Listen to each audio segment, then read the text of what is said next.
Hello and welcome back to the Druidic Stormcloud channel where I will be playing Final Fantasy XIV. I am nearing what should be the end of A Realm Reborn as Shiva has made, well, not quite an appearance, but has been very strongly mentioned, as well as the plots within Ul'dah and everything else starting to fall into place as what once were separate threads become connected. And without further ado, let's go ahead and jump right in.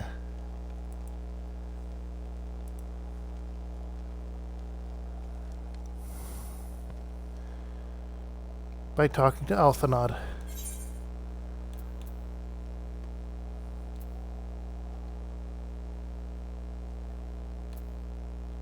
We're getting even more knocked stuff.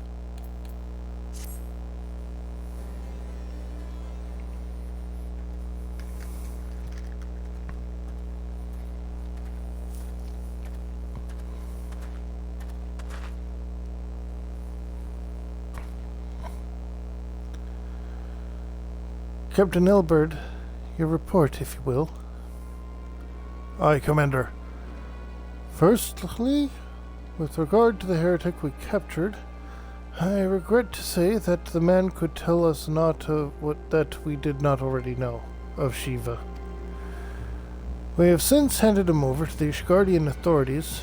Henceforth, the Holy See will pursue the matter independently. Our inquiries concerning the Ivy, however, have proven more fruitful. We have ascertained the channel by which the heretics acquired the information on the shipment routes. Go on. You will recall the flame we first identified as being in the Ivy's employ. From him, we were able to trace a trail of conspirators, each taking us closer to this master, or to his master. Alas, the trail came to an abrupt end. Fearing that the investigation had been compromised, we took necessary steps of detailing all suspected of conspiracy. There were 5 on our list, including a flame stationed at Revenant's Toll. One moment.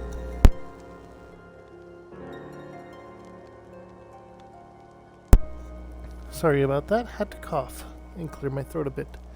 The man's primary duty was to keep an inventory of donations from abroad, the particulars of which he would share with his benefactors, thereby ensuing that needs did not go unfulfilled, or with benefactors.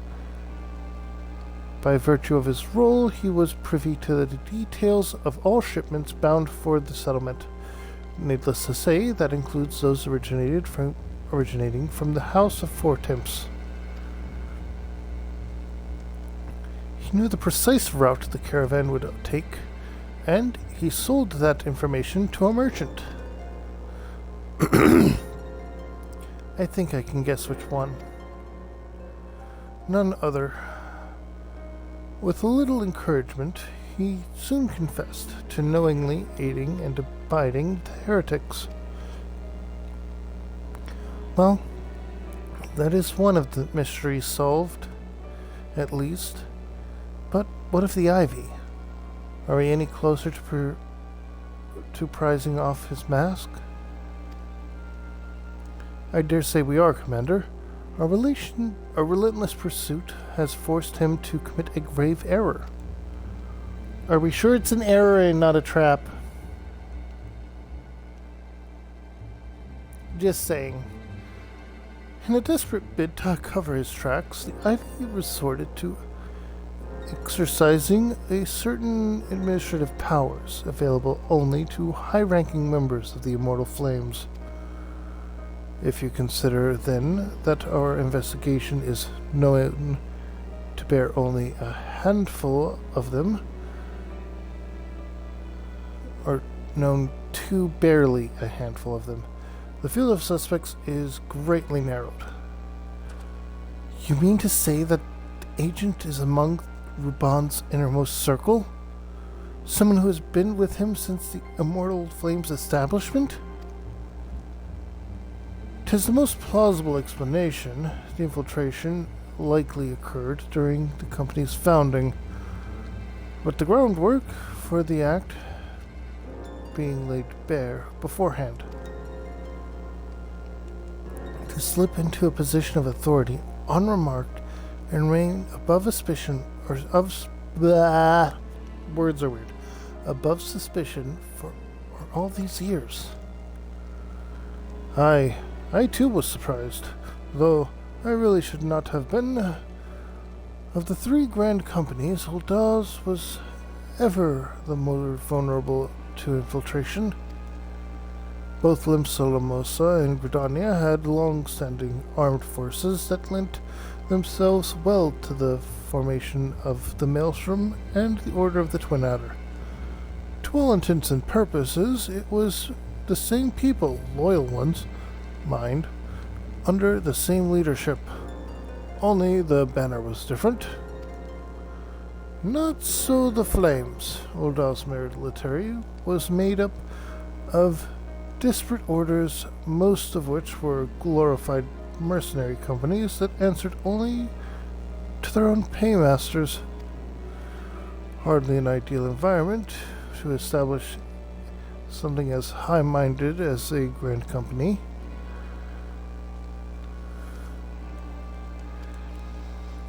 The difficulties Raban faced when founding the Immortal Flames are well known.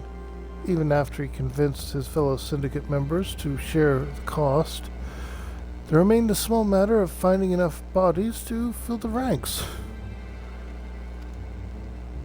Indeed, and given the pressing nature of the Imperial threat, that meant recruiting every passing sellsword. Amidst the chaos of its founding, it would have been child's play to infiltrate the company. A good deal easier than now, aye. The Immortal Flames have ever been caught between conflicting interests, the public and the private. Though the monitorists ultimately agreed to support the organization's founding, it was not out of charity that they did so, but simple self-preservation. Had Nael von Darnus's ambitions been any less apocalyptic, you may be sure that they would never have risked supplying Raban with an army. 'Tis a wonder that they did not attempt to extinguish the flames the moment the danger had passed. Returning to present, even as we speak, our dominales are shadowing several high-ranking flames. Any one of them could be the Ivy. Desiring to deal a blow against the Empire, the refugees were eager to lend us their aid. I expect to hear from them ere long. One moment again.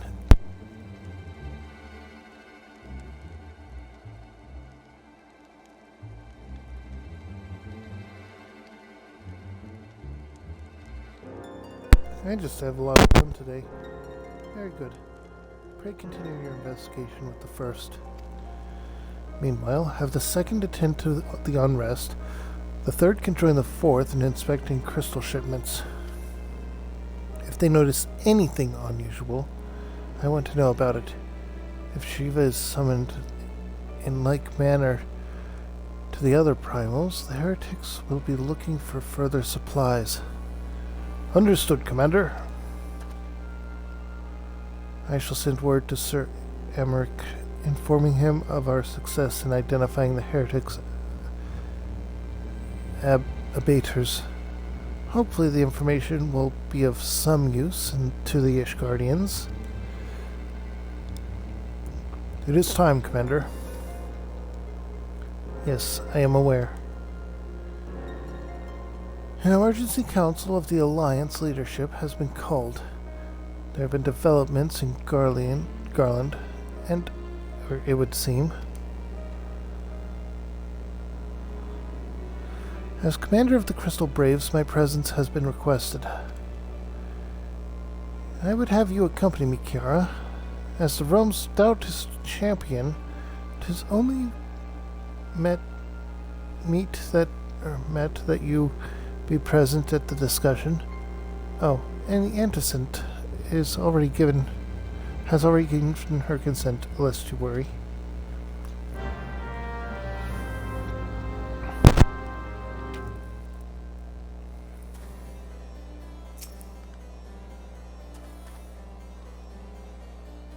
Like me, you are doubtless eager to conclude our business with Iceheart. But until another path to her sanctum is found, she will remain beyond our reach. Minfilia and the Archons are sparing no effort to secure an alternate route. Until such time as they succeed, I suggest we give some thought to the realm's other problems. I shall go ahead to Gridania in readiness for the coming council. Meet me at the altar, and we shall make our way to the Lotus Stand together.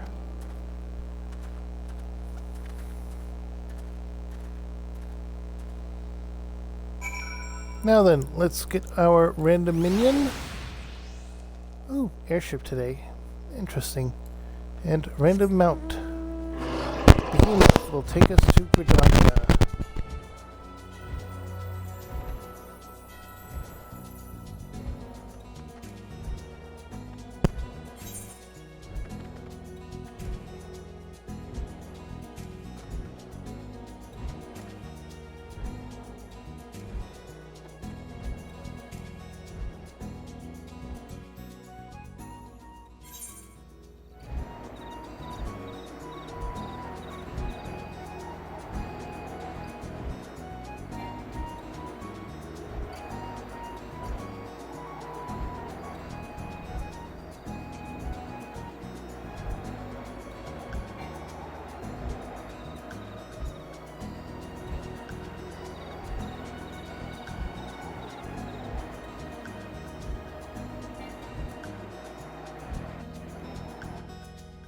Central Shroud.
What quest is this?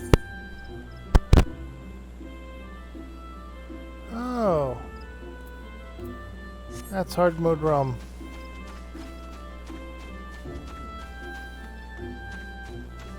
Or, well, extreme difficulty? Either way, here we are. My thanks for coming, Kiara. When you are ready, speak with the conjurer yonder. She will show us to the Lotus Stand.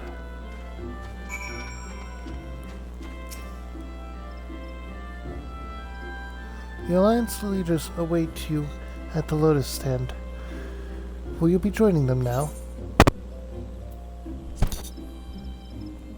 I believe this will be a voiced one.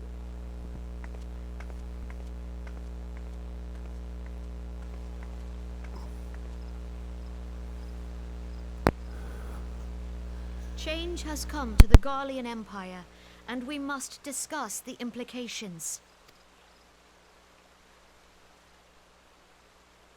The rumors are true, then? The War of Succession is ended? It is. A new emperor reigns in Garlemald. Who?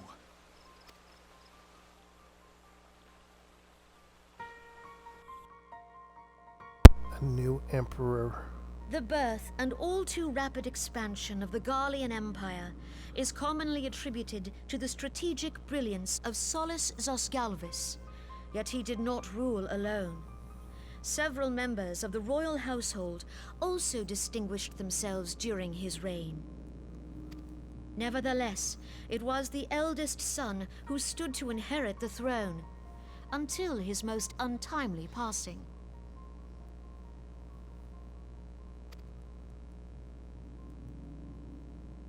I thought us fortunate when I learned that the Emperor had died without naming a successor.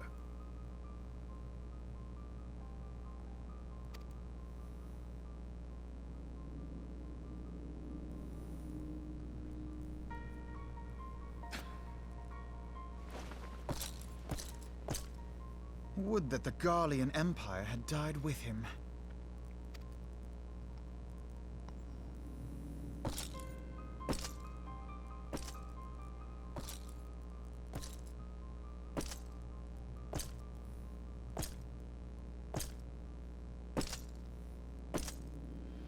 'Twas the grandson and his uncle who had the strongest claims, was it not?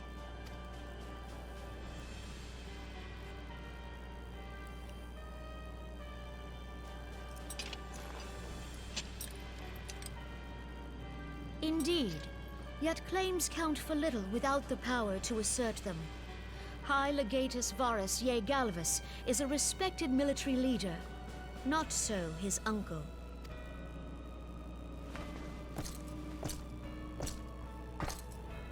So young Varus has torn the crown from his uncle's grasp and taken his place at the head of the Empire.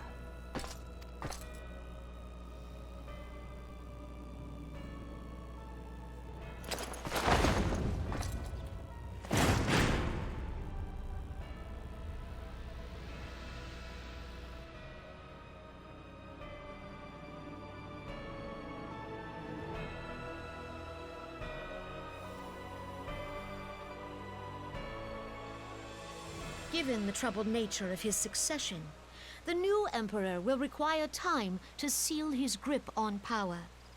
Yet have no doubt but that he shall, for there are none left with strength enough to oppose him. Since the success of Operation Archon, the remnants of the 14th Legion and the forces occupying Alamigo have done naught but fortify their positions.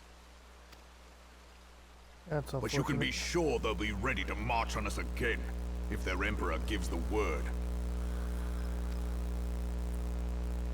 When, not if. They say this Varus was so set upon Eorzean annexation that he spoke out against the Meteor Project. Plainly, the new emperor's intentions are of great concern to us all.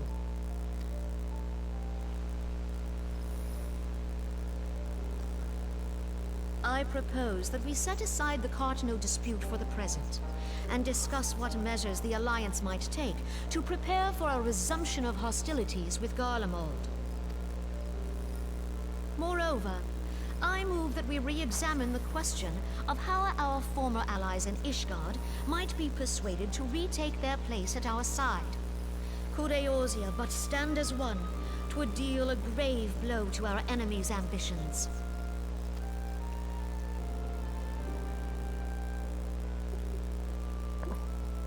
That's not going to happen based on what we had seen in the cutscene that our character was not able to.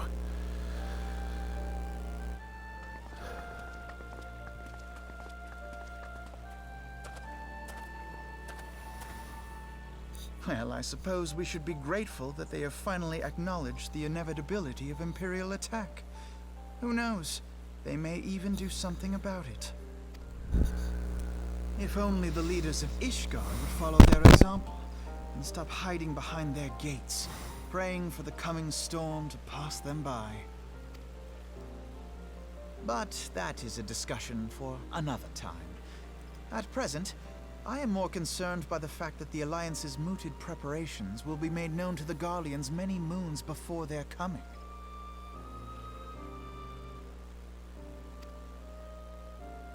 So long as the Ivy eludes our grasp, no secret is safe.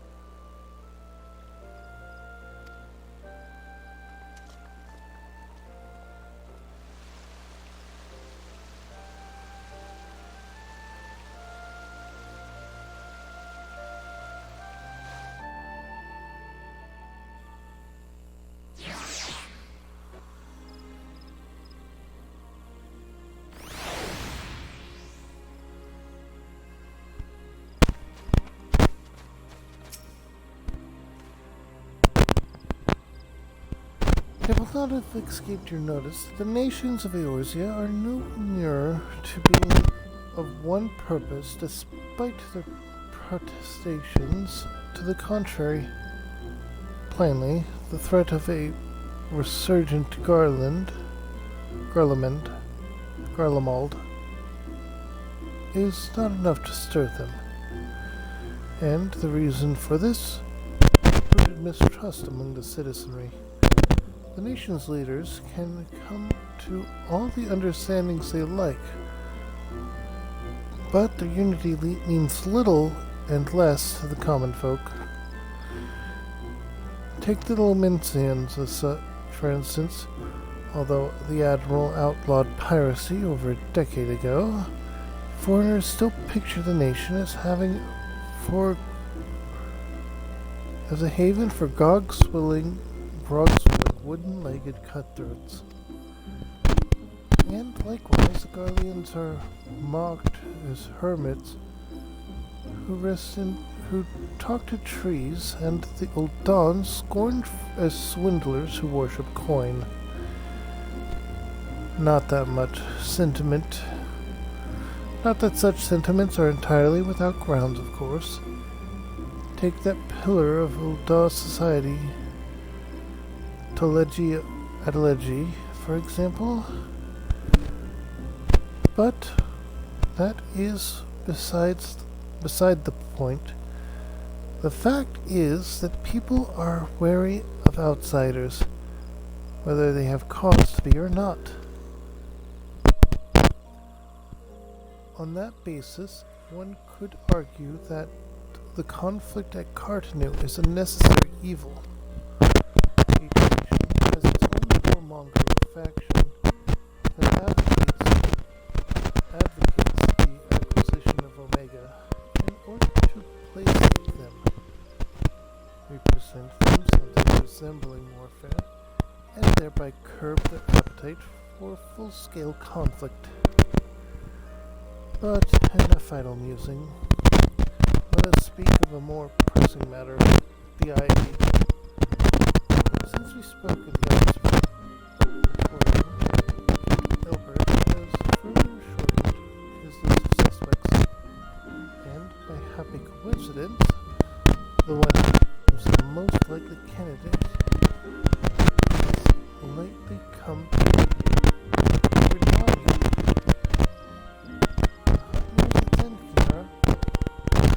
All that remains is to corner our quarry. Seek out Elbert in the Adder's Nest. Particulars. Should there be any developments in accordance, I will send word down below. In the meantime, I wish you success in apprehending the Ivy.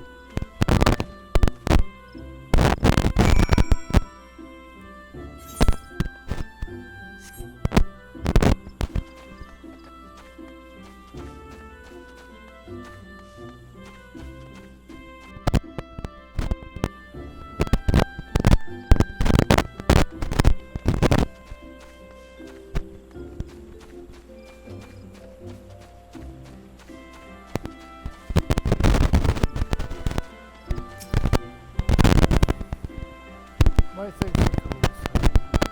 Doubtless the commander has informed you, but we have unmasked the Ivy. At this point, on, we must proceed with extreme caution. Alright, so, because of these...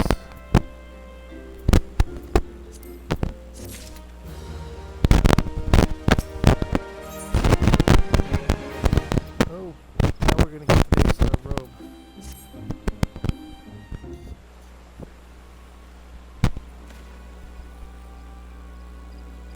Listen, well, the spy we have been seeking all this time is none other than Flame Marshal Elian Roel, Robon's second in command.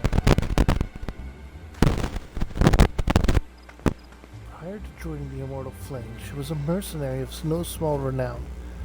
They say her skill with the polearm had to be seen to be believed. Of Ishgardian birth, she is the highest ranked foreigner in the Immortal Flames, barring the Flame General himself, of course. When he formed the Grand Company, Robon chose people based on their worth. Whence they hailed was of no interest. The monetarists saw things differently, however. Having founded the enterprise, they reserved the right to reject candidates nominated for high-ranking positions. And 'twas no secret they did not favor foreigners, Ishgardians especially, after the way the Holy See forsook the Alliance. Yet the monetarists did not raise so much as a murmur of protest when Role was appointed to her post. Passing strange, is it not? Could it be that the Ivy has some hold over the monetarists?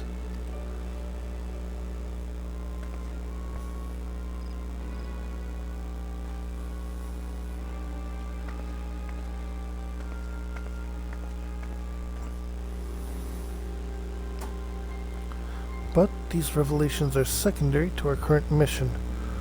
Our foremost interest to us is Roland's presence here now. As you may be aware, it is the duty of the Flame Marshal to command the Immortal Flames in the absence of the Flame General. While Robon attended to the Council Alliance leaders, she should have remained in the Hall of Flames. The woman has no business being in Gridania, yet she is nonetheless on some pretense. She is up to something, mark my words. Even as we speak, I have a dozen men trawling the Flames records for evidence of Roia of her guilt. But if we can catch her red-handed, we shall have all the proof we need. Which brings me to the plan. I have people watching the city gates, the airship landing, and the docks, every point of egress. She cannot leave without our knowledge. All that remains is to shadow her until she betrays her true purpose. Can I rely on your eyes, Scion?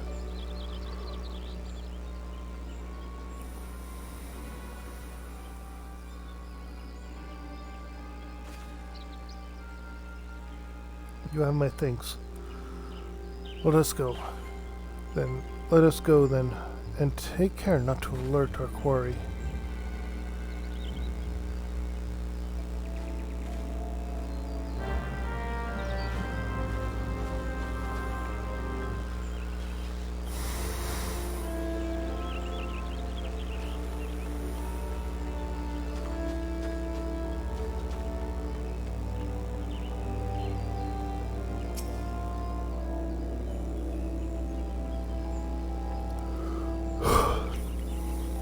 She is headed in the direction of the Blue Badger Gate. With me, Scion.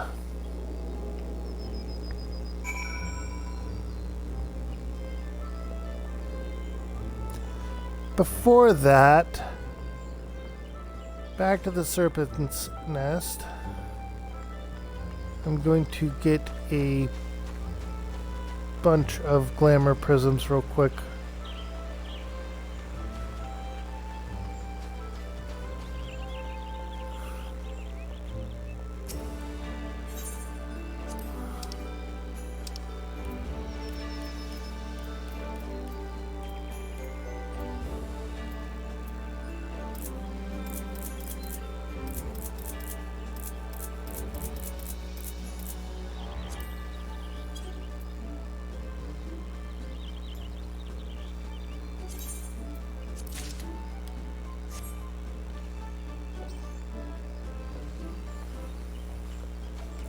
That should be enough for now.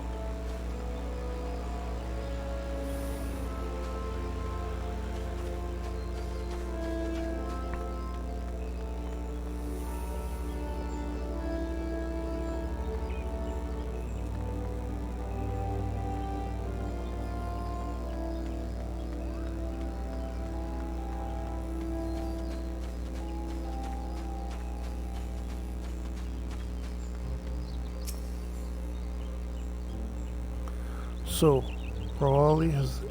she has entered the Carline Canopy. Meeting someone perchance? Or could it be she means to board an airship? Pray, look for her within. If she is not on the uppermost floor, the landing area below. One of mine is stationed there, and she may have seen something. I'm not going to try and pronounce that. Is her name? I shall remain here in case she appears.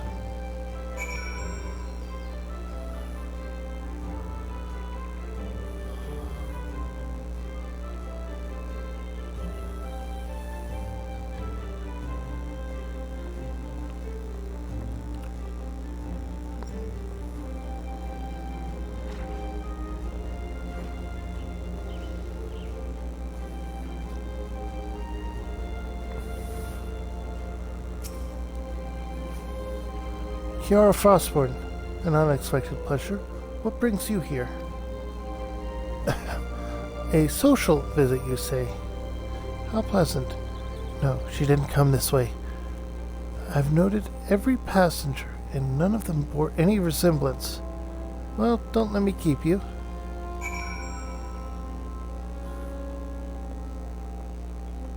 Strange.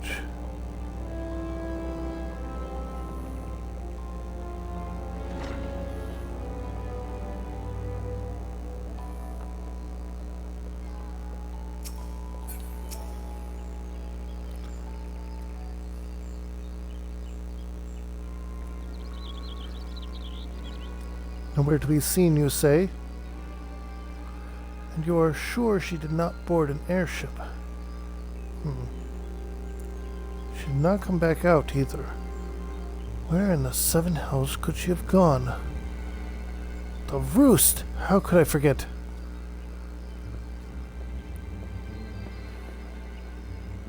Greetings, good sir. Might I interest you in some Montoy tonic? A cup a day imbues a man with great vigor, if you have anything. Perhaps another time, friend. Wait. That necklace. You are a shinobi of Doma. The woman you seek has left Bredonia by way of West Shore Pier. She was attired as a merchant, but these eyes are not so easily deceived. You may wish to be approached at this shroud. We shall continue to support you from the shadows.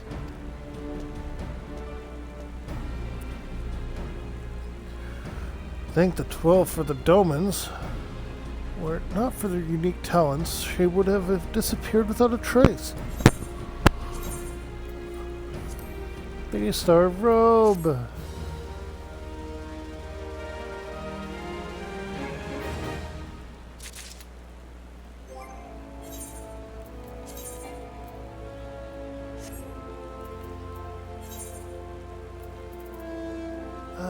Because that. Okay, well, first and foremost, I need to go to the inn.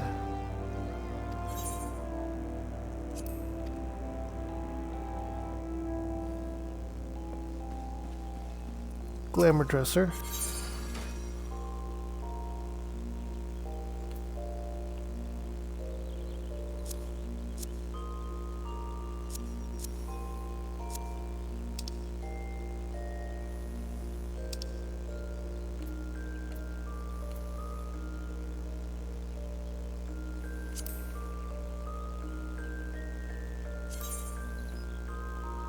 Use a glamour prison.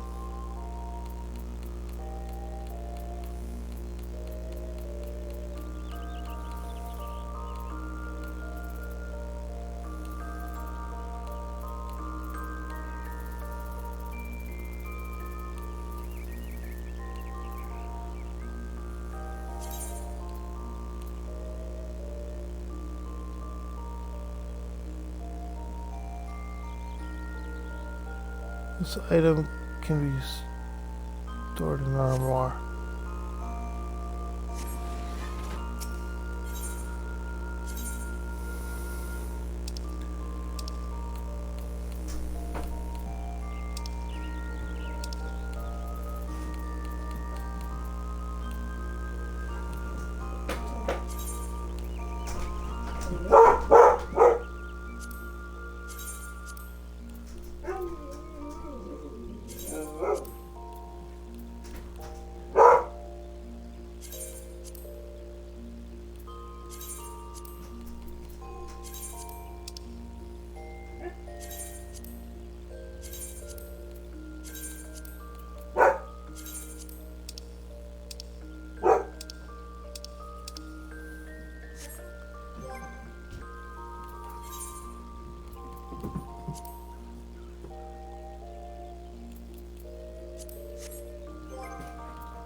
And there we go, Daystar set.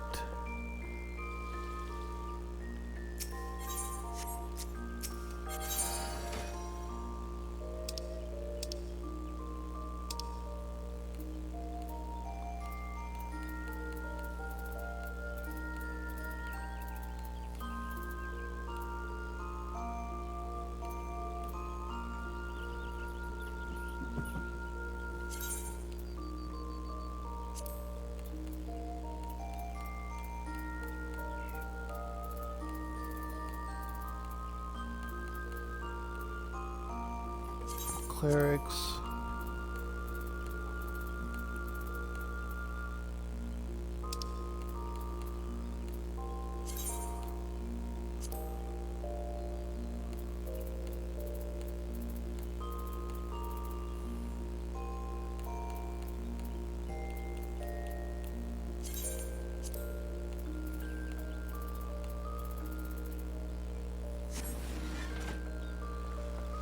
Okay, and with that,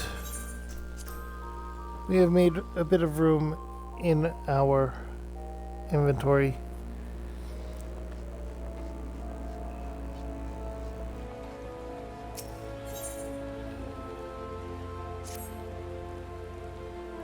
Our hunt leads us to these shrouds, Scion.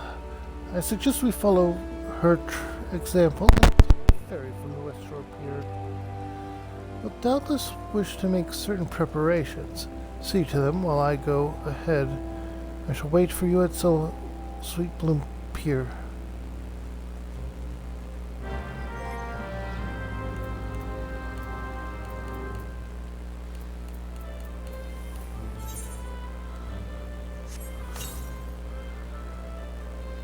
It is raining, so I'll use an umbrella to get there.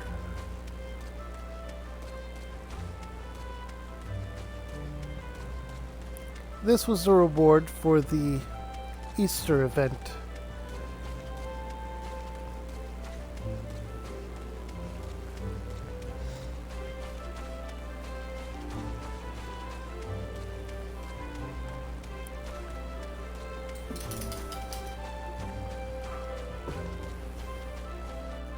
My dog distracted me, my apologies.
Those are some very funny things.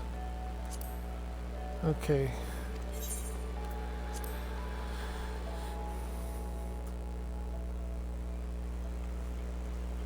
Hello.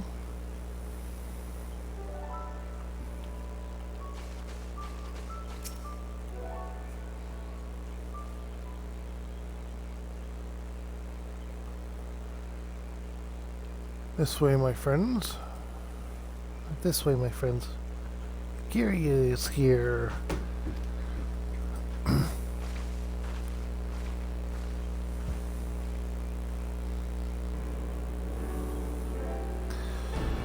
Your quarry makes for Hawthorne Hut. If she is truly the one we seek, we can expect that she means to make contact with her Garlean masters there.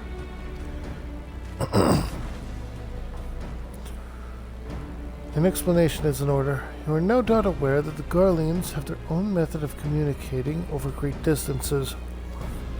Well, our ingenious friends at Garland Ironworks have provided us with a device which disrupts these communications, and we have installed them around the city-states. In doing so, we have made it difficult for Imperial agents to correspond with their masters. She would thus have no choice but to rendezvous with her Imperial contact directly. Yet, as a well-known face in the Immortal Flames, she cannot move about Thalian without being recognized. It would only be a matter of time before someone saw through her disguise. 'Tis for this reason, I believe, that she has chosen the Black Shroud for her clandestine meetings. This place is home to many of your kind, and the arrival of one more Elizin is not like to turn any heads. As my scouts tell it, the Garleans have sent agents with a mind to destroy the devices, to render them or such direct communication unnecessary. Fortunately, our shinobi have thus far been successful in rebuffing their efforts. That it is. Sorry. This it is. We need only make for Hawthorne Hut and catch her in the act.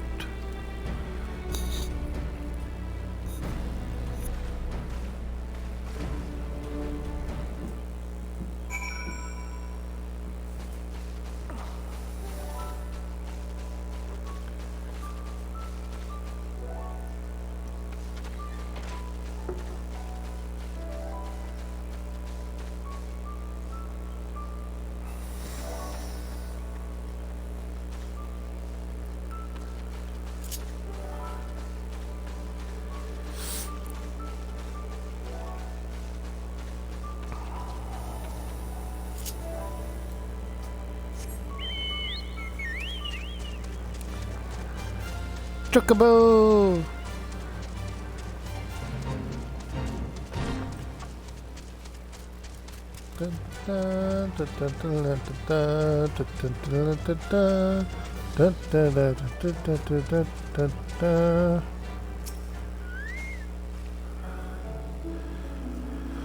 My people report that our quarry has departed for the Bramble Patch.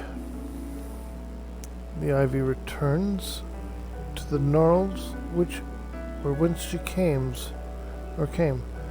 But perhaps it is for the better. To convict someone of her standing, we would require damning evidence against her.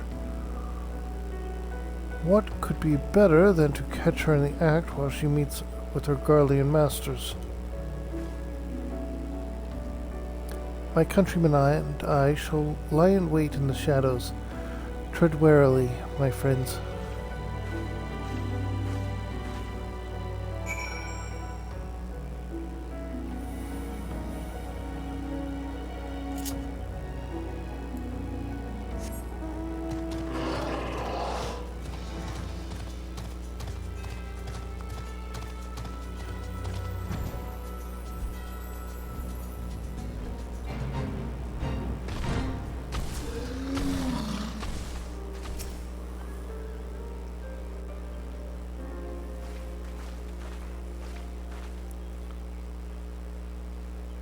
just beyond, she is in conversation with an individual clad in the manner of an adventurer. An imperial intermediary, no doubt. This is it. With me.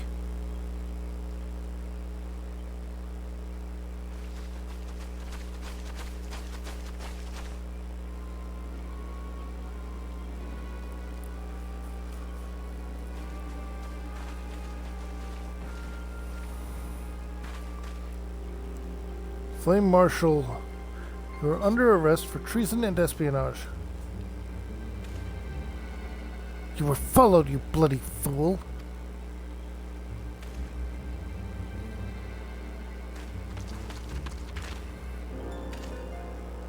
Damnation.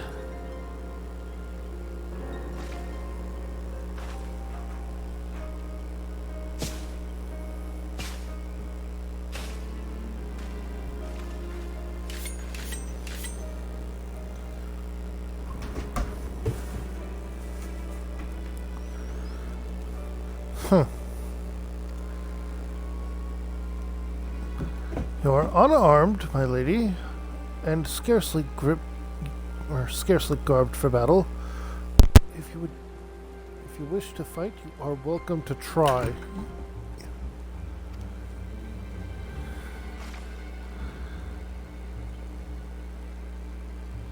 What is the meaning of this, Captain?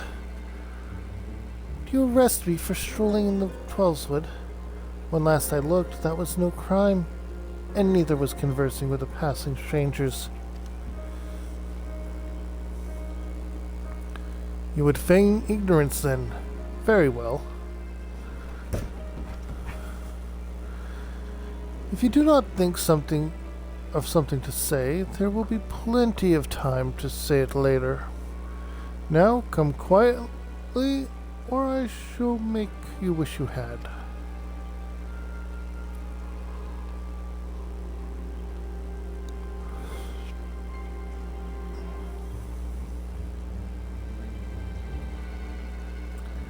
I will offer you no struggle. After all, I have naught to hide.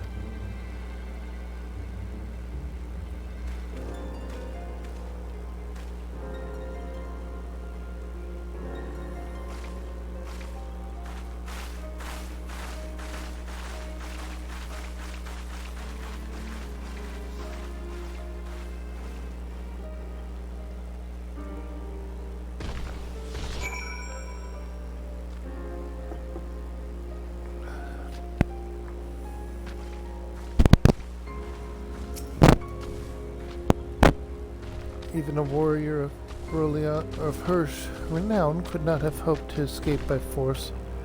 Despite her claims, her senator does not bespeak innocence, but an awareness that her position is untenable.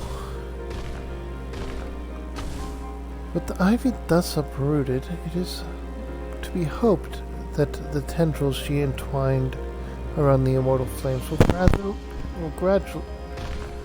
will gradually wither and die. Mayhap then the people of Ul'dah will have the grand company they deserve. But let us speak of the present. If I may ask, what will you do now, Kiara?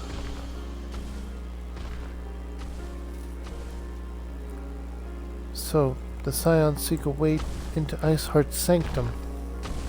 Then I dare say you are eager to return to the Rising Stones. Pray, do not let me keep you. Fear not, my countrymen and I shall tend to the aftermath. You need not waste your talents here. And speaking of talents, have you considered training in the art of the shinobi? You have the aptitude for it, I believe, so please, give it some thought. Till next time, my friend.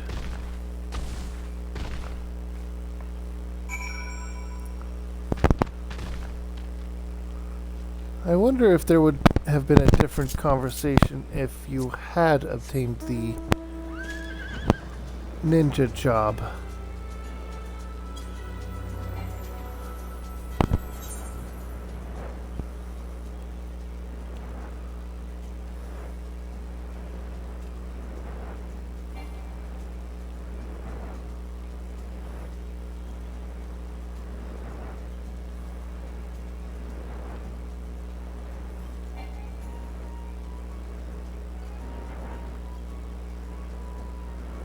Alright, so we need to go to Central Shroud, then North Shroud, then Korthus, then back down to Mordona.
So, I hope anyone that is watching is enjoying this game.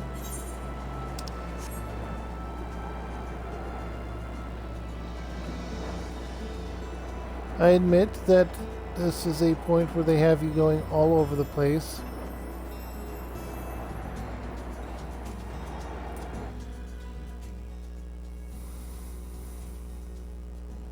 And I'm going to take a moment to quickly use the latrine. Old habits. Bio break time. I will be back in a very short amount of time. So, you do not need, and I know you do not need,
And I am back.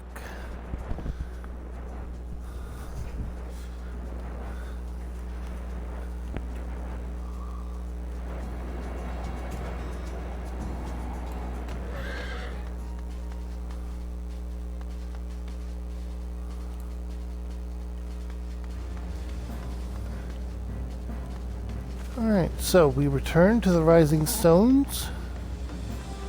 We talk to our friends and see if any new updates are available to us about the whole Shiva situation.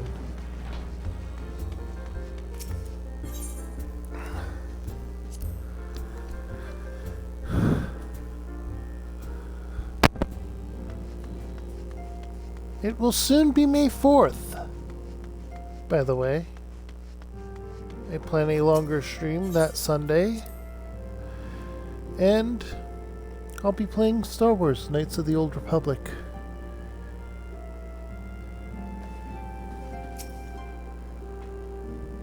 Welcome back, Kiara. I understand that Alphanaut had a task for you. May I ask what it was? Charges of treason and espionage against the Flame Marshal. I can scarce believe it. Could there not have been some manner of misunderstanding?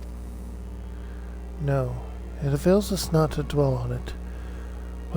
Whatever the truth may be, we must trust the authorities to uncover it. Let us speak of another matter. I am pleased to report that we have made progress in our efforts to find a way into Iceheart's sanctum. Shiva time? It's time to fight Shiva?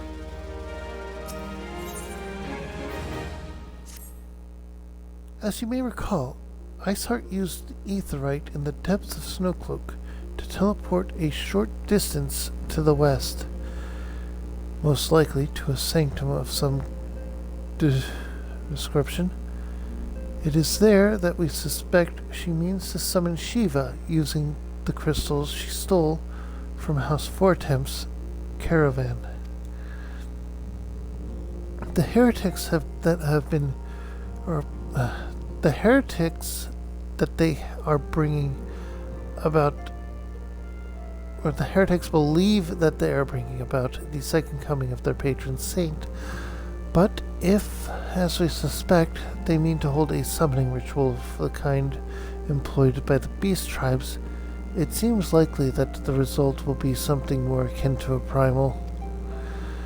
Suffice it to say, they must be stopped, and stop them we shall. But first, we must surmount the obstacle that Iceheart has placed in our path. Ordinarily, it would be a simple matter to tap into an established Ethernet and thereby follow our quarry. However, despite our best efforts, we have been unable to ascertain the position of the Aetheryte to which she teleported. Our prevailing theory is that she destroyed the second Aetheryte upon arrival, a reckless, desperate maneuver, but also an effective one. After discussing the matter at length with Orangier, we have concluded that we lack the expertise to develop a solution, which is why we called upon the aid of one who does possess such expertise, a colleague of ours who is currently en route to Revenant's Toll from Charlea. She should be arriving within the hour, in fact. Since you are here, mayhap we could welcome her together. I am certain she would appreciate the gesture. Let us make our way to the northern gates and await her coming.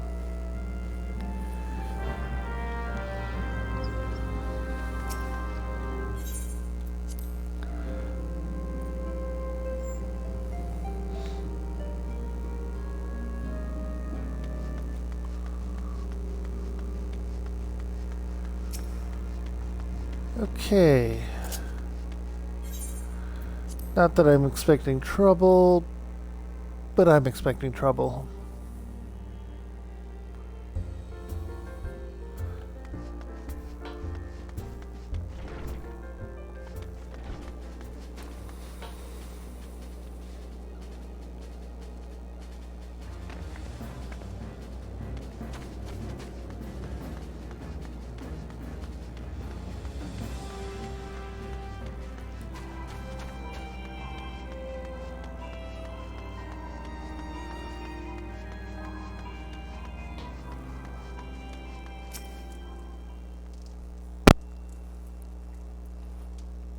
And here we await.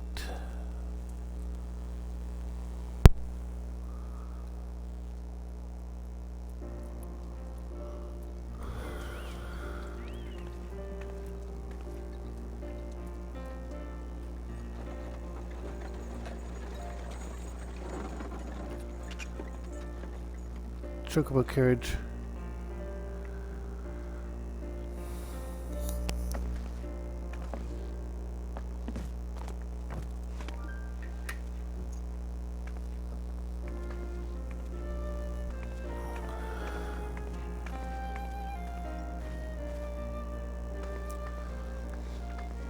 Minfilia, am I right?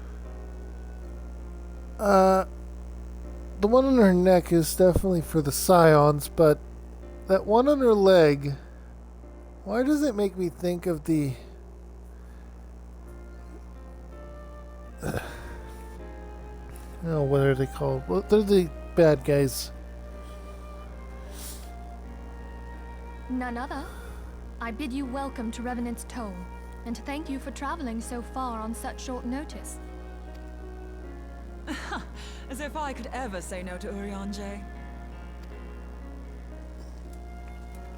Moonbreeder is an accomplished Sharlayan scholar and an authority on aetherite technologies. She has played an invaluable role in our search for a means to capture Ascian souls. Ascians, that's... yeah. Why does the tattoo on her leg make me think of Ascians? Charmed, I'm sure.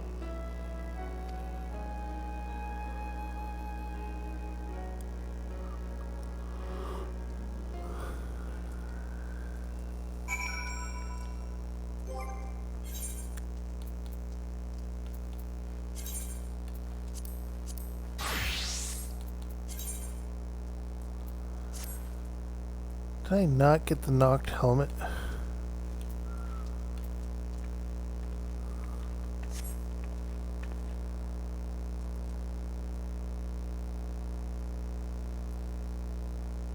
Oh, knocked was a good set too. Look at it.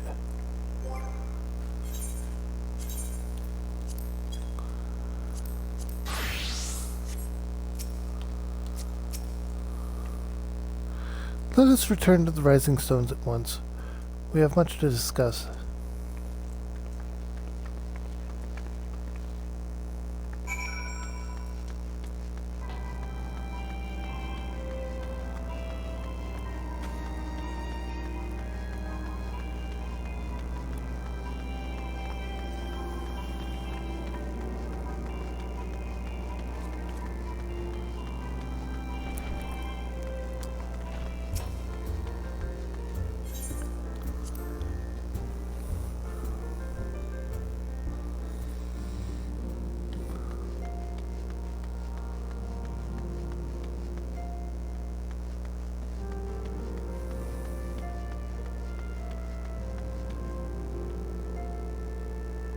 Ida and Hoary Boulder are doing a squats challenge.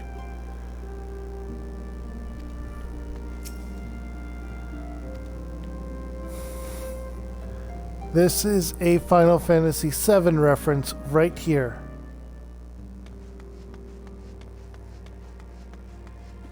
I just want to point that out. That is a Final Fantasy VII reference.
Maybe I'm just being paranoid.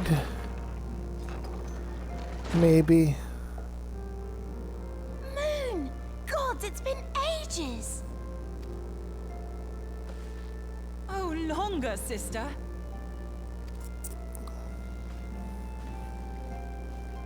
A joyous reunion indeed. Well, of course it is. Moon and I are like twin sisters.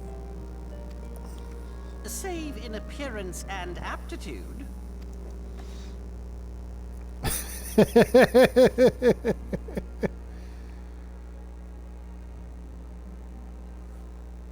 Everyone, if I could have your attention. We have with us an esteemed guest who has come from Sharlayan to assist us. I bid Moonbreeder join us here that she might share with us her extensive knowledge of Aetherites. Also, as many of you are already aware, she has been overseeing our research into white auracite, a sample of which she has been good enough to bring with her.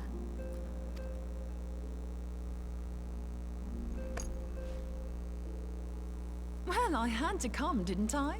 You'd have to be bloody daft to turn your nose up at a chance like this.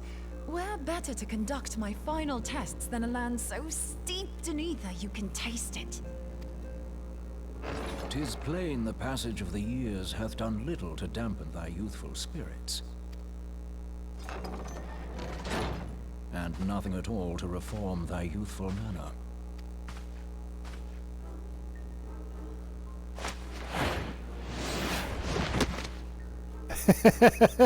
Oriange, where in the hells have you been hiding? Unhand me.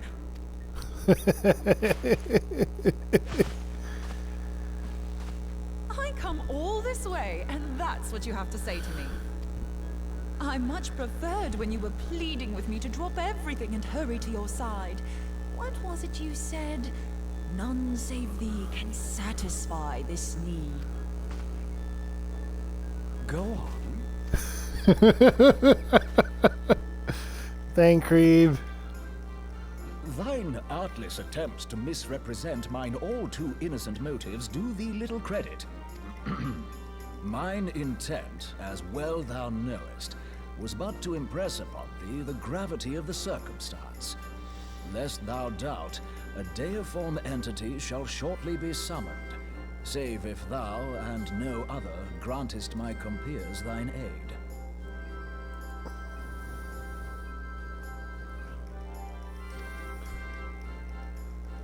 You still haven't found it then, your missing Aetherite?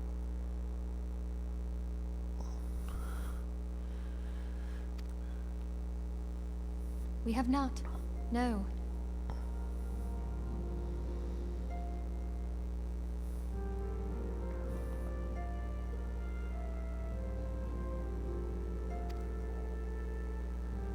We know that Iceheart teleported to an Aetherite not far from the first. Yet even after careful analysis, we could not locate the second beacon. We now suspect that the heretics destroyed the second Aetherite to impede our pursuit.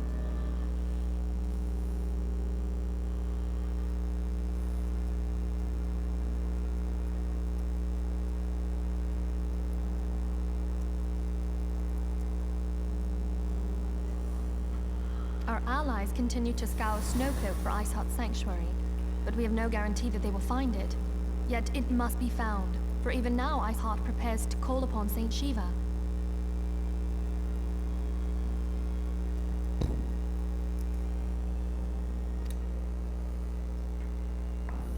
I'm sorry, but if the Aetherite's been destroyed, then that's that. Although, you're absolutely sure she used the first Aetherite, are you? She didn't just use teleportation magics? One of our own bore witness to her escape. I can say with absolute certainty that Iceheart used the Aetherite.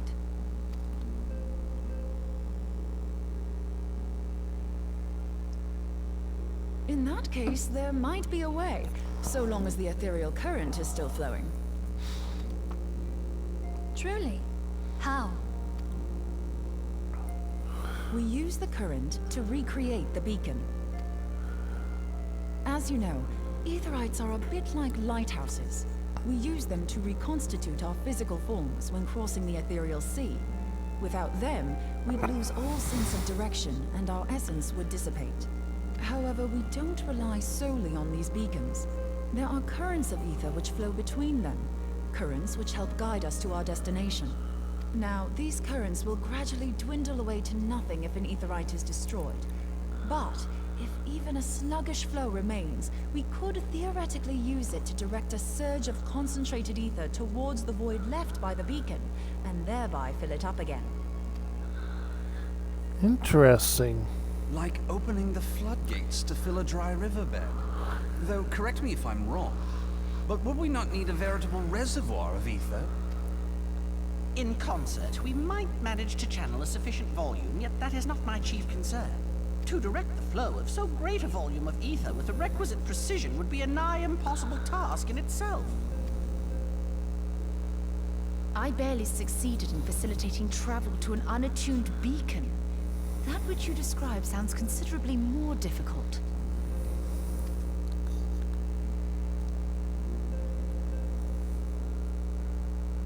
And dangerous. Every person who has attempted to teleport in this fashion has died in the process. They, however, did not have white aura sight at their disposal. I can use it to channel all the ether you can give me into the Aetherite. However, white aura sight cannot retain ether for an extended period of time, so we would need to infuse it immediately beforehand. Just so you know, I'd confidently give this plan better than even odds of success. And if the worst comes to worst, your people won't suffer. Though it risk the lives of our best and brightest, we have not the time to seek other options. If the ethereal current still flows, we shall carry out Moonbreeder's plan.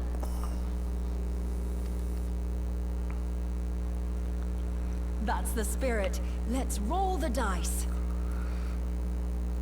Are you going to be a gambler class? Or job?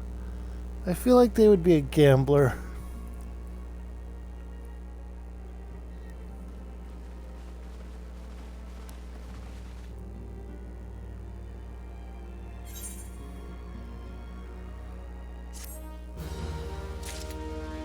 More food stuff.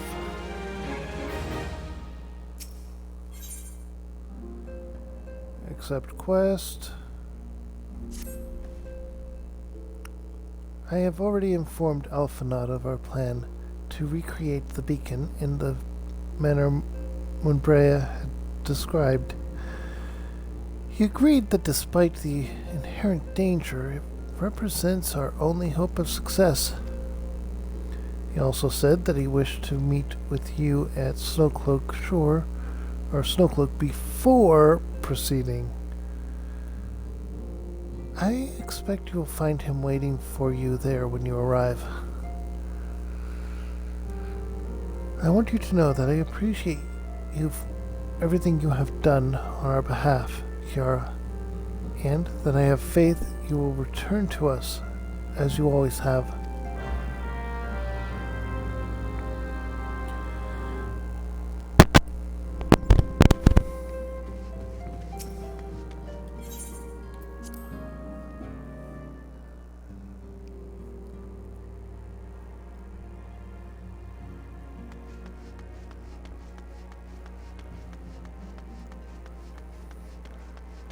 What could possibly go wrong?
like I've said time and again, if anyone has any suggestions on games they want to see me play on stream, let me know.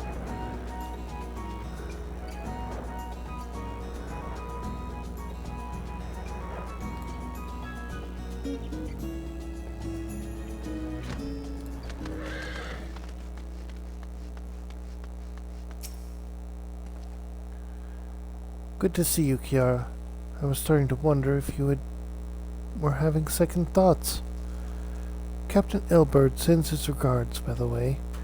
He attends to the interrogation of Flame Marshal in Ul'dah, even as we speak. But I shall not distract you from the matter at hand. We can discuss the Ivy upon your return. I trust that, by which I mean to say, the others are waiting for us at the Aetheryte. After you, Scion.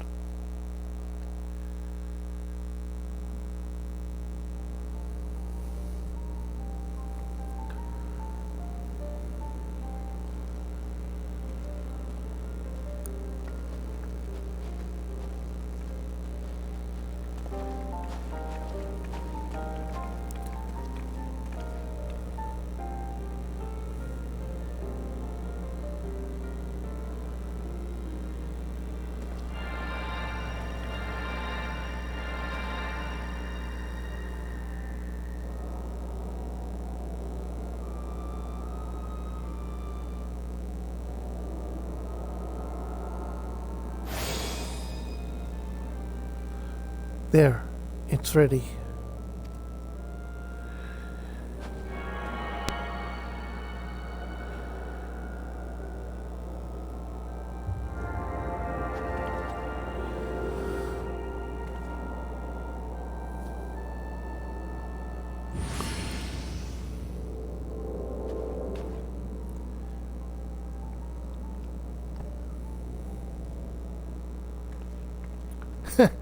It worked, I think. Try attuning to the ether right now. Feel for the current and try to locate the beacon.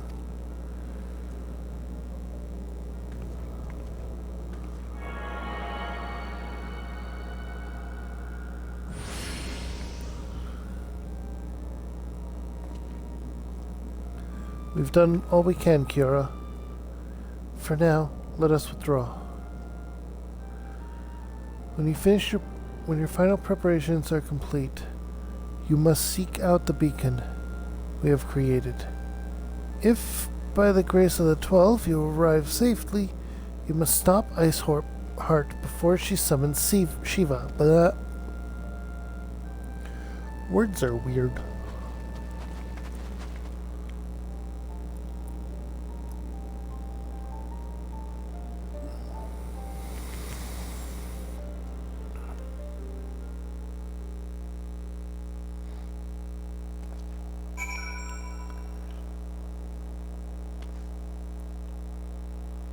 Well, here we go. We cannot ignore the possibility that our actions have alerted Iceheart to our plans. Should that be the case, she may attempt to hasten the completion of the summoning ritual, and if she succeeds, you would have little choice but to face Shiva in battle.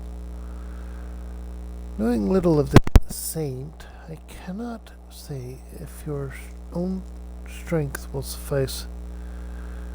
And so, I would encourage you to call upon your allies. Some may have reservations about wagering their lives on the success of Winbrea's experiment, but others will surely agree that desperate times call for desperate measures. Before you assemble your party, pray speak with the knight, or that knight. I believe he has a message for you from Sir Ulmeric.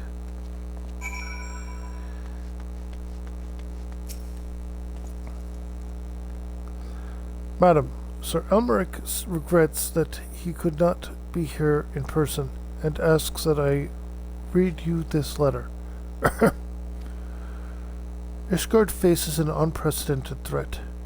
Yet, in our hour of need, it is not her knights who stand poised to defend her. Kara Frostborn, the warrior of light, savior of Eorzea, your deeds this day shall not be forgotten. Where others would flee, you choose to remain. Where others would falter, you rise to the challenge. Where others would use their gifts for selfish ends, you wield yours in service of the greater cause. May Helion bless you with good fortune and see you safely home.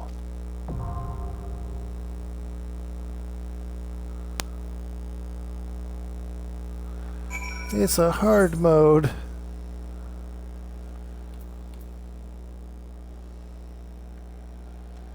Yeah.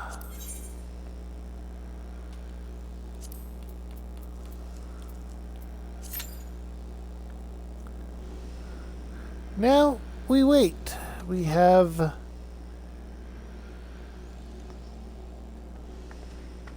no say in when or who will join the party.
I mean, I am a healer, so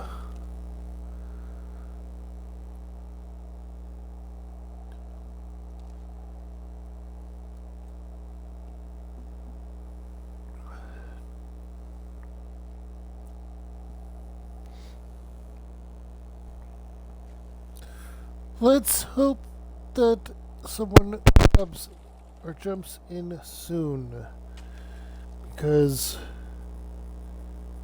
I don't want the stream to end after only an hour and a half. That would be kind of disappointing.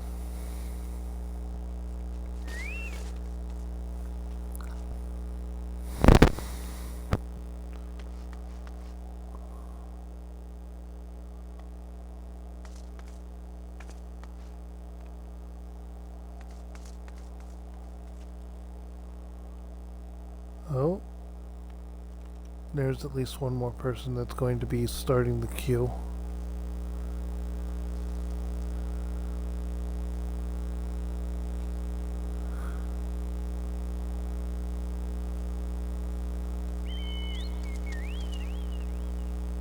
And they're a tank.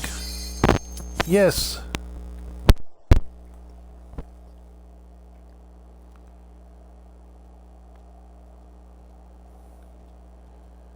Come on, the last two DPS. Last one DPS. Okay. Light party. Full party.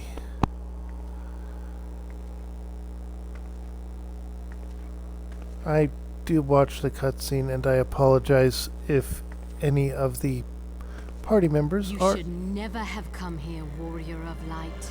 I labor watching. only to forge a lasting peace. A peace you would deny us out of ignorance and blind faith. No matter. If it is our fate to be at odds, then it is mine to strike you down. We whom gods and men have forsaken shall be the instruments of our own deliverance. Partake of my flesh. Fill this vessel with your light. Walk amongst your brothers and sisters once more. Oh, Saint Shiva, still the hatred within our hearts and bless us with eternal grace. It's not just that she's summoning Shiva, she is becoming Shiva.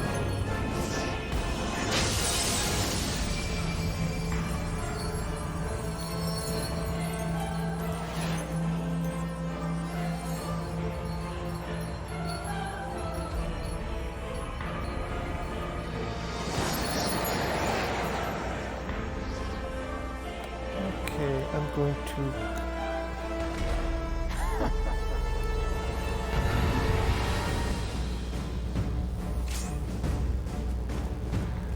Okay.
That came out of nowhere.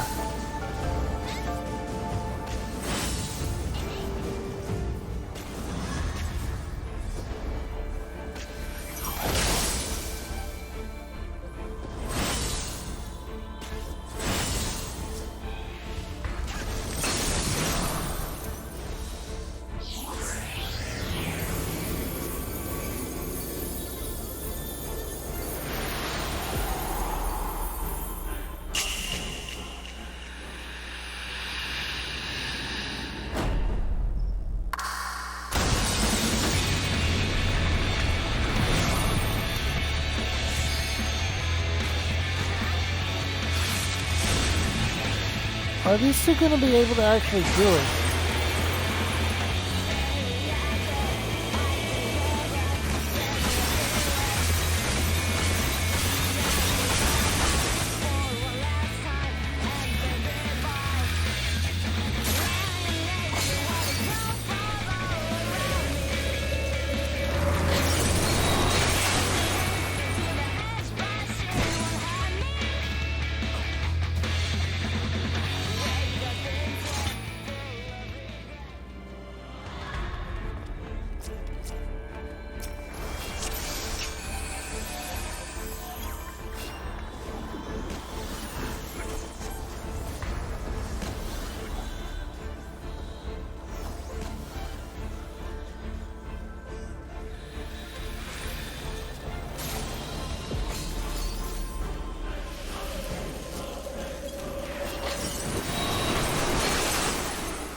Okay, swift cast.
There we go.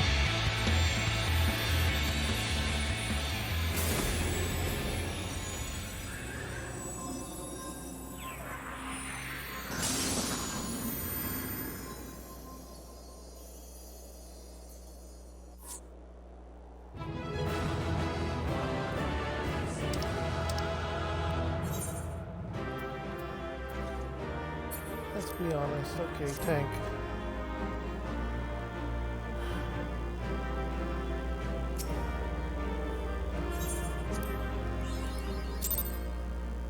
Oh, hey, I got another achievement because I apparently got a commendation.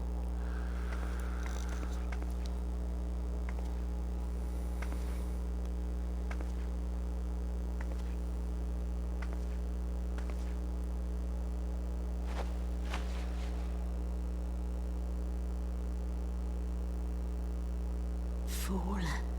Blind, bloody fool.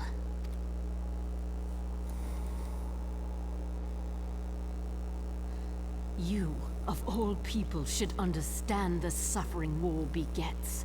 That no sacrifice is too great if it brings an end to the violence.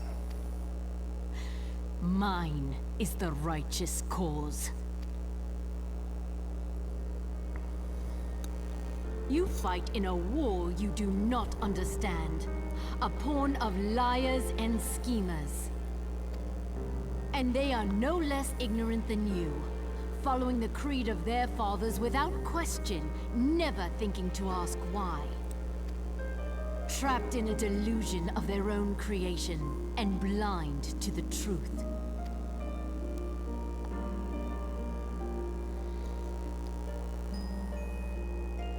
Warrior of light, redemption is not beyond us. We who walk before may lead those who walk after. Seek the Keeper of the Lake. See with eyes unclouded. Do not squander Mother's gift.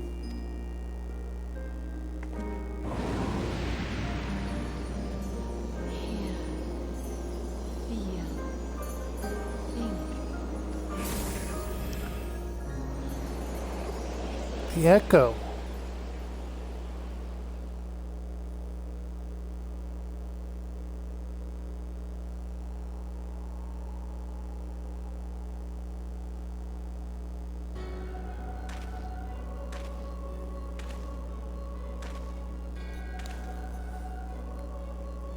And so the vessel withdraws, a predictable outcome.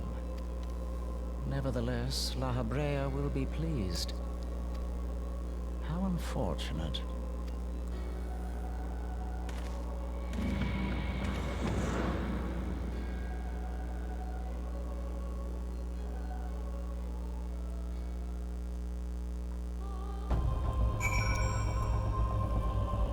That was...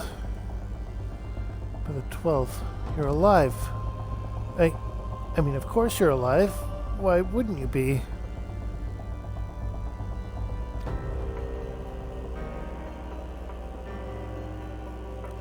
Iceheart did what? And you're certain about that, are you? Dravinians are skilled with glamours, after all. Look, if what you say is what you saw, I believe you. It's just that I've never heard of a primal being summoned like that before. Are you sure you're not injured? Head trauma has been known to cause hallucinations, you see. No? Fair enough, I was only asking.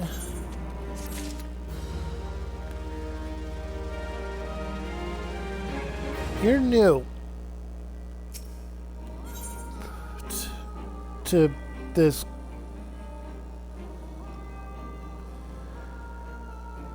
Well, dealing with me.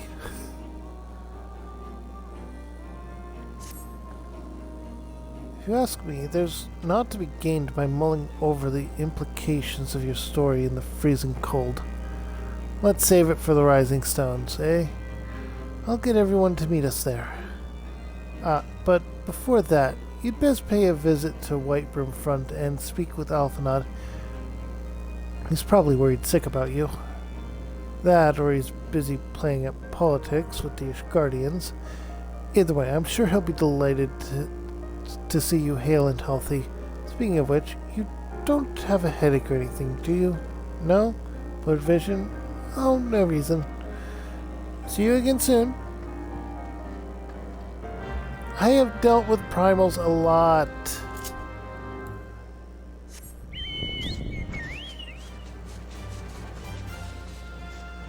And we've been dealing with a lot more new stuff regarding primals. Every day.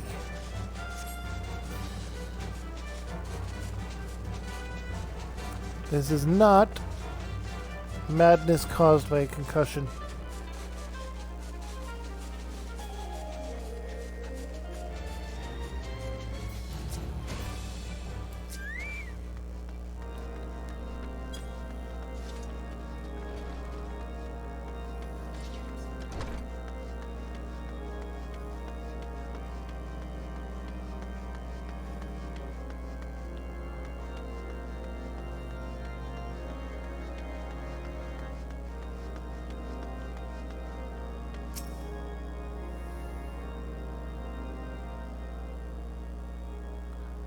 There she is, and none the worse for wear.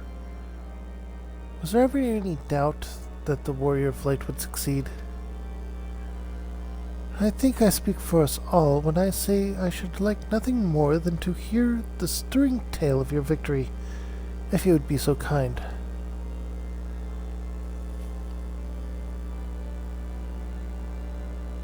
Then we were too late to prevent the summoning. But not too late to prevent further loss of life. An outcome worthy of celebration. And one for which we have KR to thank. Yes, you are right, of course. Sir Emmerich, we should be content with what we have accomplished.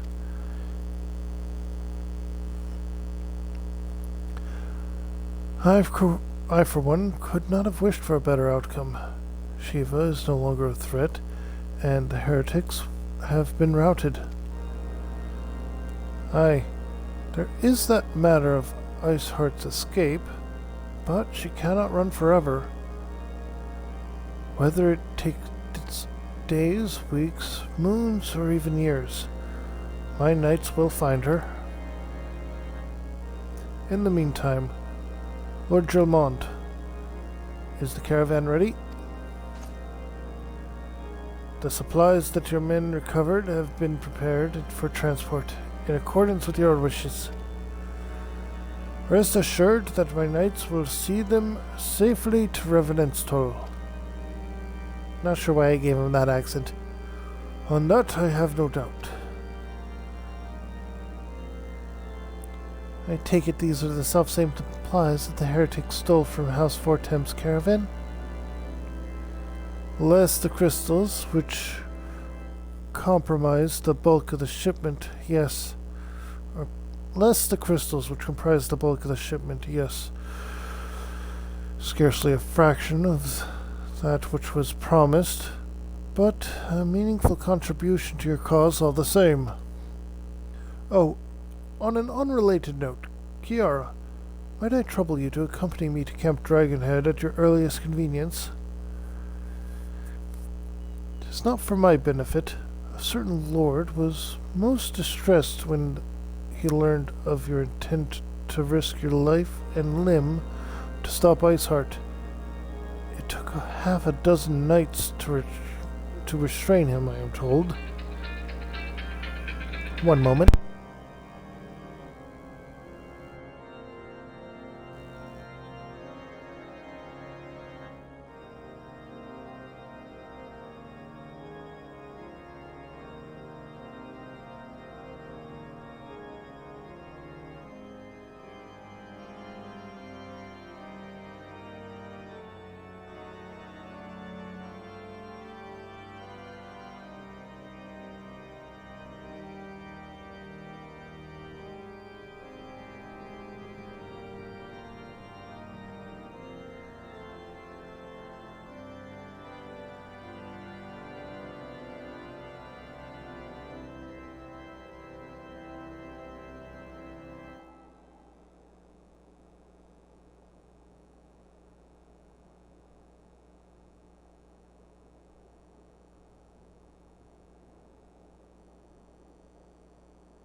And I am back. I am sorry about that.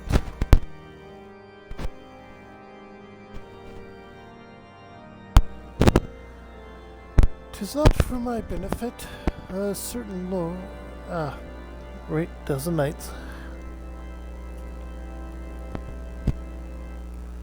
Men give vent to their anxieties in myriad ways. Pray do not think less of him. Wait a minute.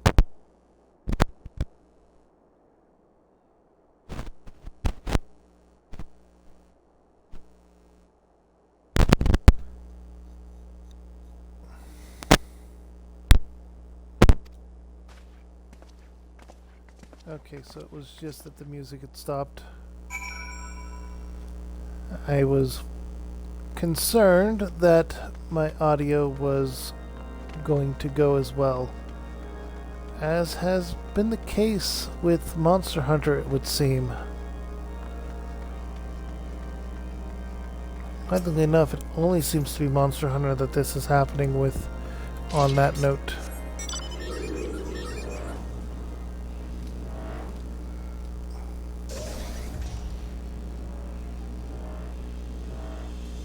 The claw.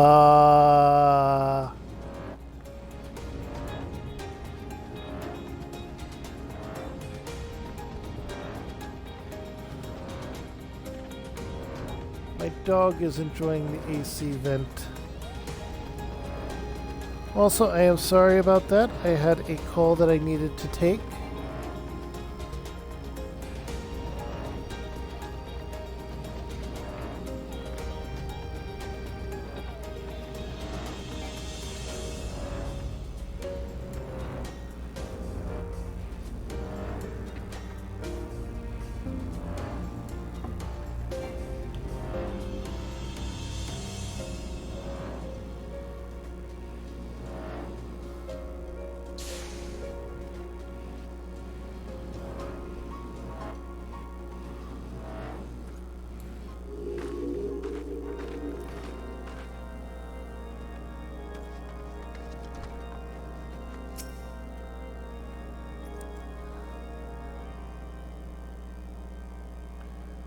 What were you thinking, Kiara?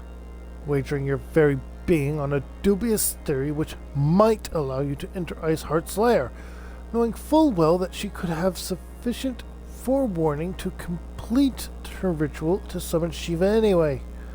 And then engaging the abomination in mortal combat. By the fury, Kiara, 'tis the stuff of ballads, a battle for the ages. Would that I had been there to fight by your side. Yet I was forced to wait, condemned to wonder at the fate of a dear friend for a veritable eternity. I would not wish such torture on my most hated enemy. But you are here now, and that is what truly matters. Let us move on. Sir Emmerich wished to have words with you and Master Alphinaud in private. He awaits you at the intersectory.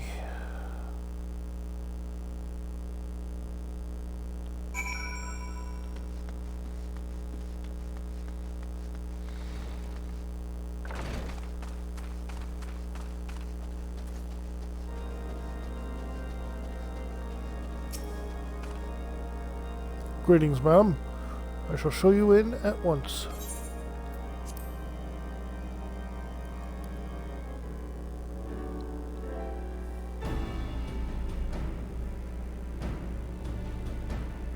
On behalf of the Holy See of Ishgard, allow me to express my deepest thanks. Never before have we been required to contend with a primal. Indeed, there were fears in some quarters that our knights might not be equal to the task. From what we have now learned of these beings, I can say with certainty that we would have lost a great many men had the Scions not intervened. Then the argument for preemptive action should be self-evident. Perchance now you will reconsider my proposal that Ishgard move against Nautalon.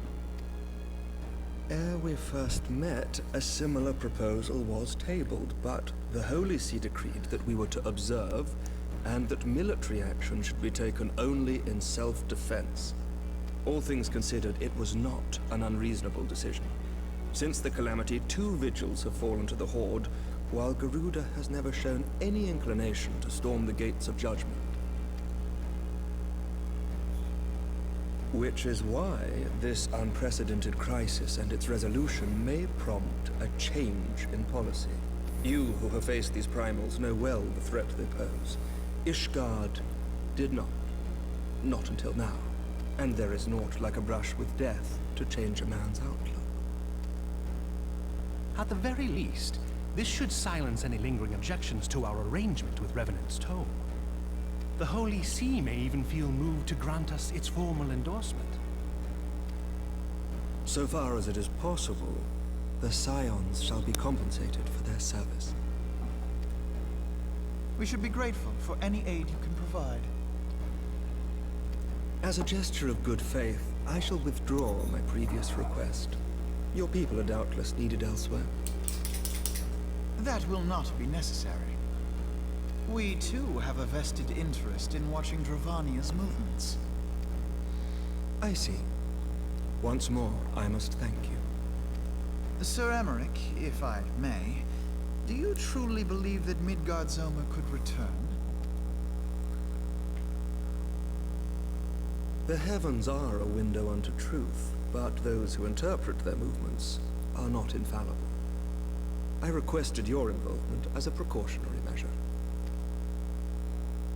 But of course, you sought an excuse to compensate us from the first, mindful of what would happen if Revenant's Toll were taken by your enemies.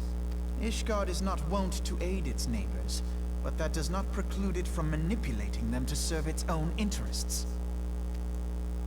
Choose your next words carefully.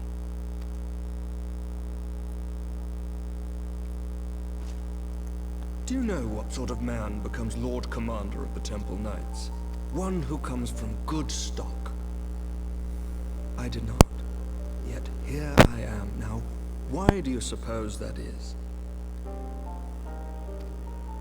Because I swiftly learned to tell the difference between words, deeds, and beliefs.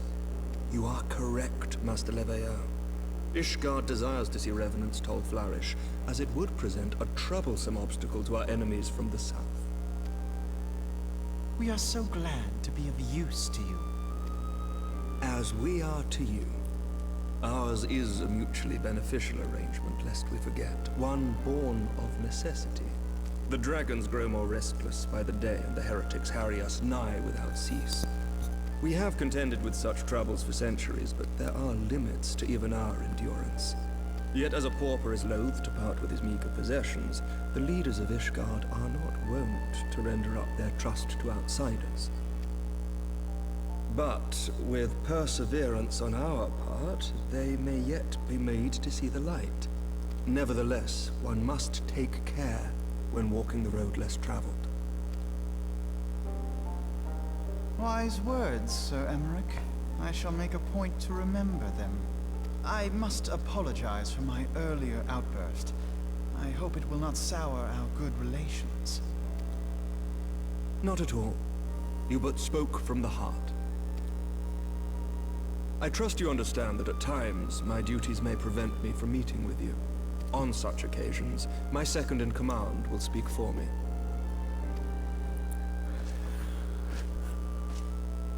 Lucia, at your service. Pray excuse our reticence. We are but wary of speaking too freely, lest our sentiments be made known to our enemies. Know that the Lord Commander and I are of one mind. For the sake of Ishgard, and of Eorzea at large, I pray our peoples can put aside their differences. Not a full alliance, but... Those who dwell in the past risk losing sight of their future. But... reasonable middle ground? Should aught befall one of our shipments, pray inform Lucia immediately. You may also relay to her any words you might have for me alone. Not being of Ishgardian birth, she owes no allegiance to any noble house, making her as near to incorruptible as one can find in my homeland. Suffice it to say, I trust her completely, and so may you. Which reminds me, Lord Orshafon, if you would be so kind? Certainly.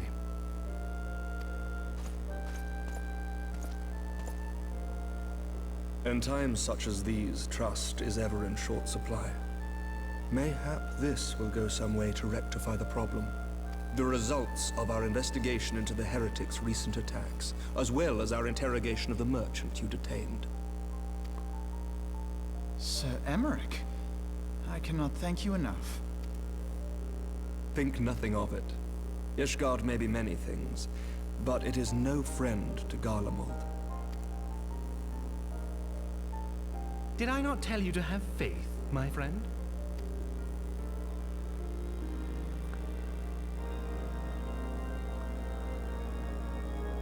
Well, Ishgard is officially neutral, but a lot of the people are on our side. So, win?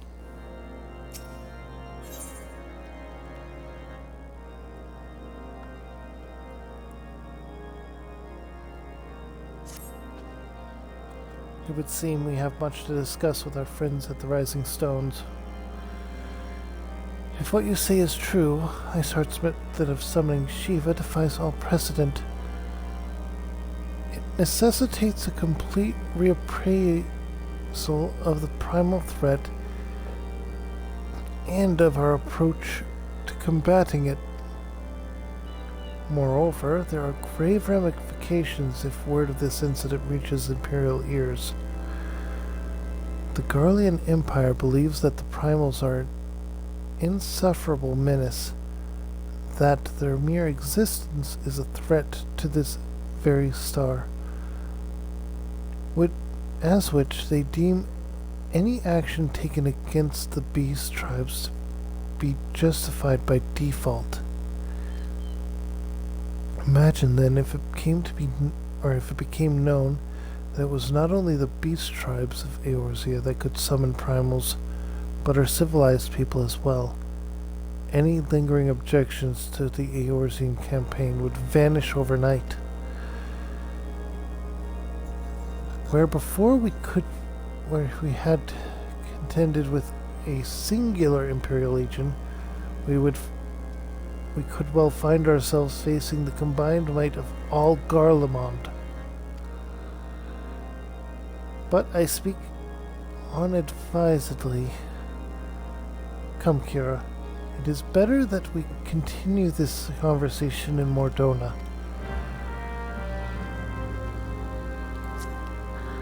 My dog was deciding it was time to sniff and lick at my foot.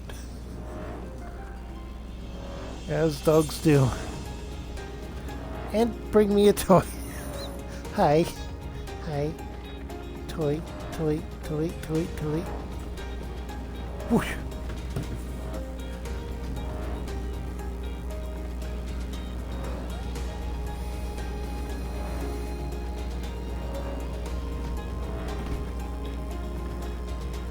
In response to repeated 2-hour streams, my dog seems to think that it's time to play with him now instead.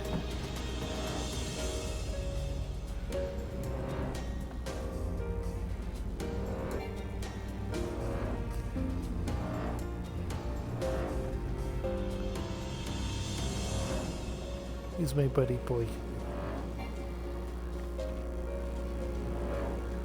Where's your good puppy? He is such a good dog.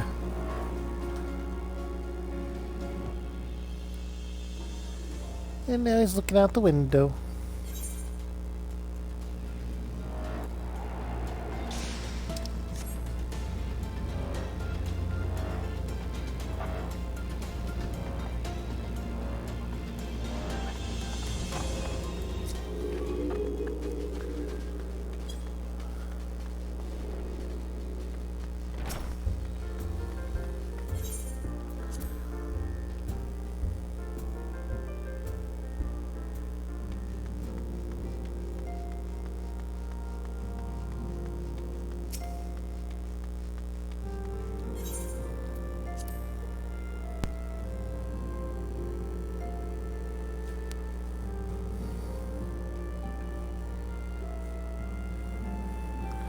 Alright, Menphilia. Words cannot well express how glad I am to see you return to us hale and whole. Needless to say, I am most eager to hear your account of that which occurred in Kurthis, assuming you're ready to speak of it. Excellent. I shall summon the others at once.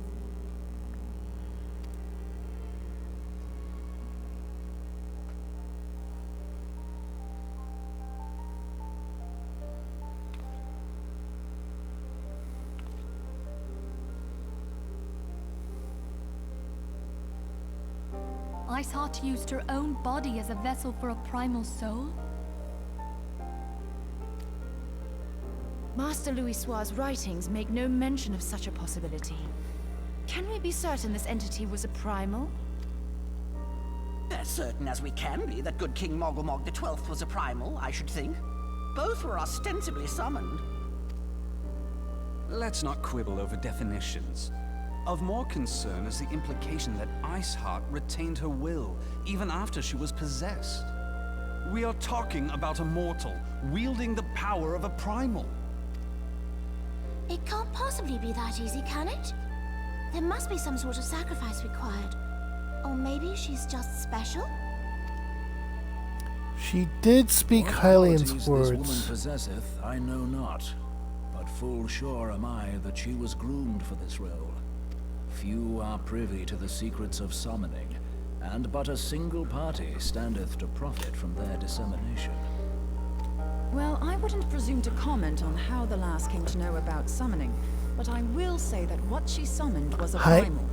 The readings were the same, or near as, damn it. Strange as it all sounds, it's really no different from what you faced before. Then mayhap it is time that we re-examined our previous encounters. Pack your things, Ida. We're going back to Gridania. Yes, sir. About Iceheart's final words to you. Hear, feel, think. speaks to her as well. If Iceheart is blessed with the power of the Echo, she will doubtless have used it to further her goals. Or could it be that it was a revelation granted her by the Echo which first set her on this path? She did say that the Ishgardians were blind to the truth. Do you think she has knowledge of the origins of the Ishgardian-Dravanian War? It would do much to explain her unwavering conviction. Did not the Lady Iceheart implore thee to seek the Keeper of the Lake? And did she not imply that in so doing thou wouldst come to see with eyes unclouded? Midgard Zoma was a king amongst kings who reigned for centuries on end. But he is dead and his wisdom lost to the ages. Unless the Ishgardians' fears are well founded. It would seem we have yet another reason to stand watch over the Keeper of the Lake. For our mercy, we are well positioned to do so. Iceheart, Shiva, Ascians, and Midgard Zoma. I shudder to think how they're all connected.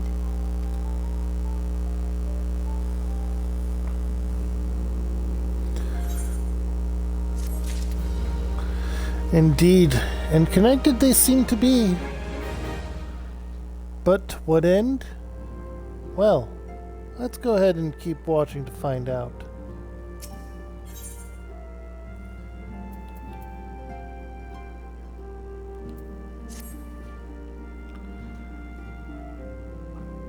I mean to scour the annals for knowledge of Midgard Zoma.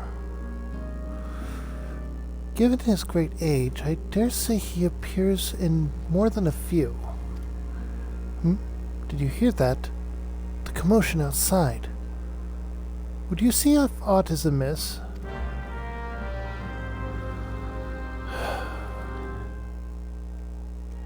Hi.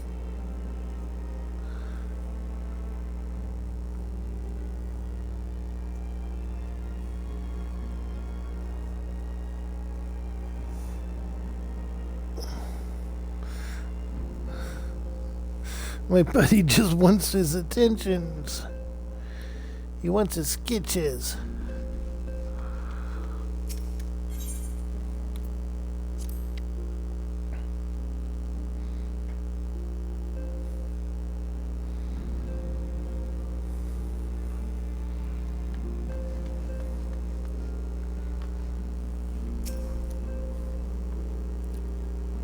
Word from the Braves. Interesting, but which division? Kira, 'tis well you are here. You are on hand. We have a problem. The Flame Marshal has escaped. It happened shortly after the Immortal Flames took her into custody. She had been placed in a dungeon cell ahead of her coming trial, but apparently the accommodation was not to her liking. The turnkey was found slain, along with 2 guards. 'Tis plain she received inside help. Citizens report seeing her quitting the city via the Gate of Nald with a bloodied spear in her hand. She makes for Castia Midrani, I am certain of it. With her fate in Eorzea as good as sealed, what recourse has she but to flee to her imperial masters? Even as we speak, Captain Ilbert and the First are hot upon her heels.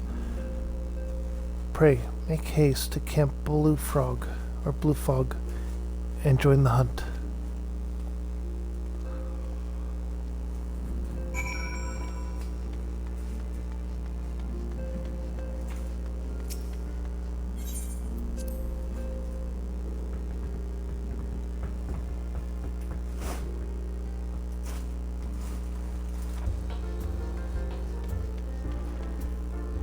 Oh boy.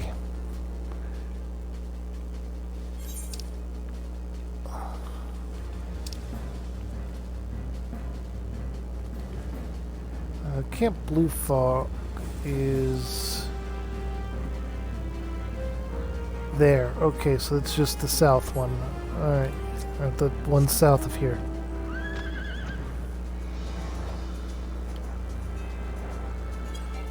I was wondering if it was that one or if it was going to be further down. Bless you! My doggy sneezed. I think he saw a mouse. I still have mouse problems.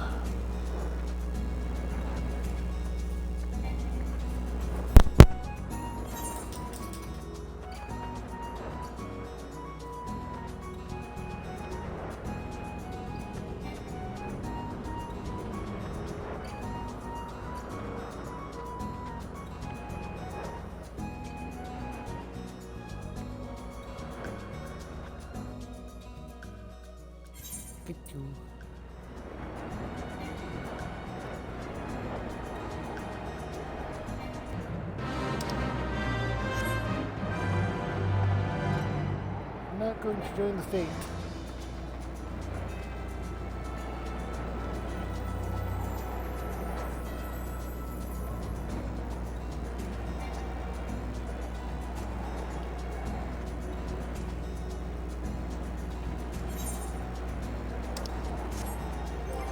Wait.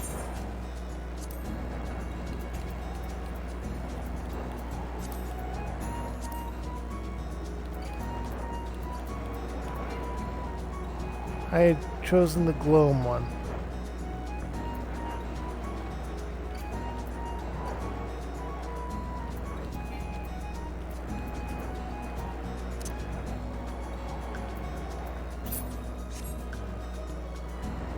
Okay.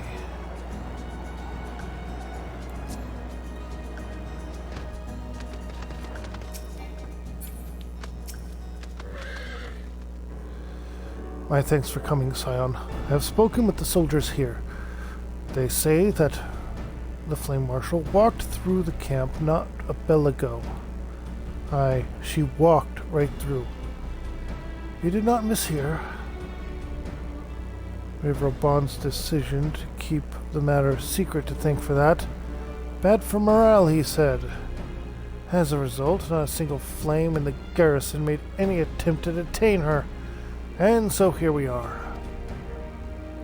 She must not be allowed to reach the Castium.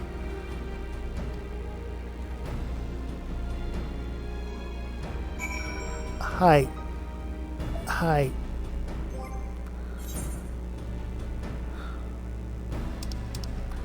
I was doing some grinding as Rogue and a bit of grinding as Arcanist. I will be continuing to grind as Arcanist and Theurgist to be able to get rid of all of my lower level Disciple of Magic gear. Then I will do the same with my Disciple of War ones. This will, of course, also give me the benefit of having them be turned into this Twin Adder and getting more serpent coins.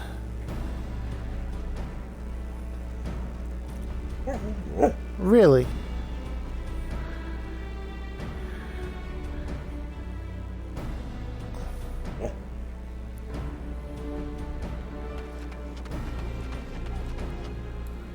What mount am I going to get? The unicorn. I need to pick up more mounts somehow. I don't think that... Wait. That's a possibility, isn't it? That the mounts that you can get would be referring each to the different city-states.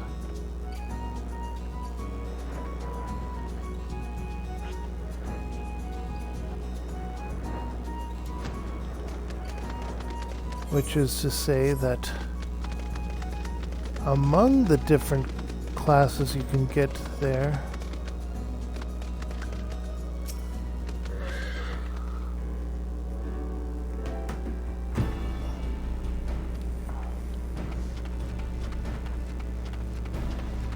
there is one each that would in turn give you a mount. Level sync is in effect. Hi. Proceed, because this was back when the max level was 50. Let's go. The wretch was with her. He threw himself at us that his mistress might escape. She didn't blink when we cut him down. Not even when he started screaming. No loyalty even to her own god-stamped harpy. Puh. With me, Scions. We almost have her. Or with me, Scion. We almost have her.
I can't stop feeling him.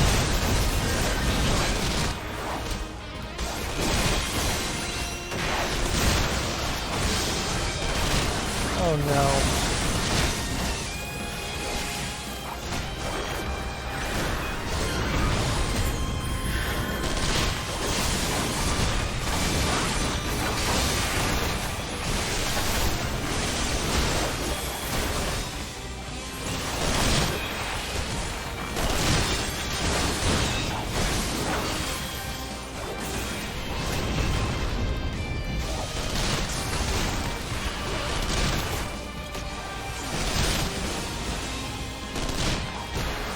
Oh crap.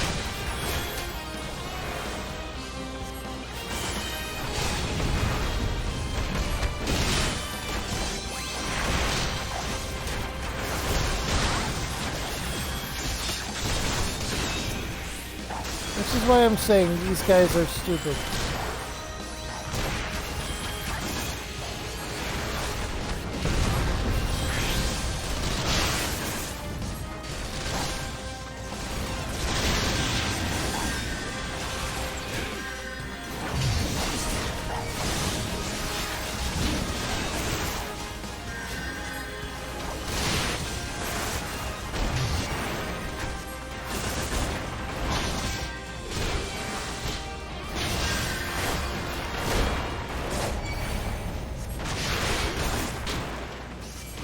Really failed.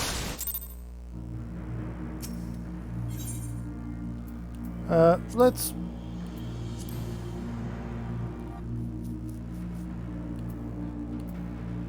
go with easy then, I guess.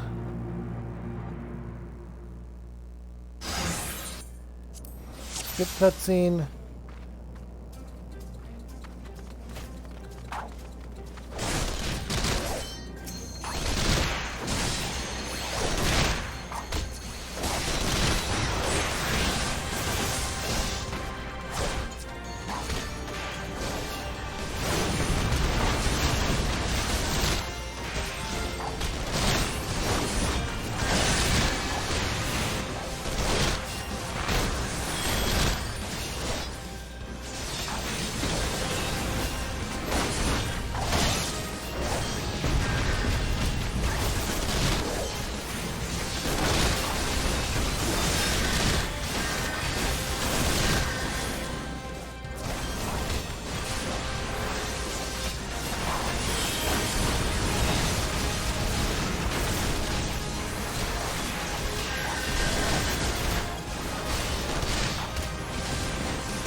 Oh no, the flames are down.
You are not allowed to die.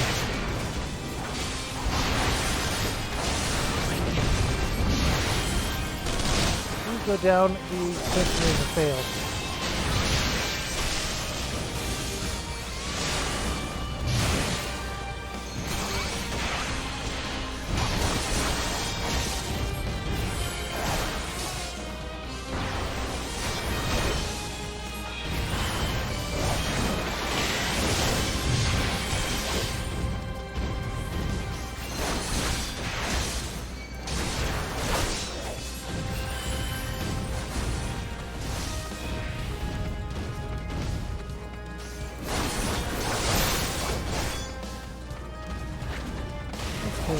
Now for me.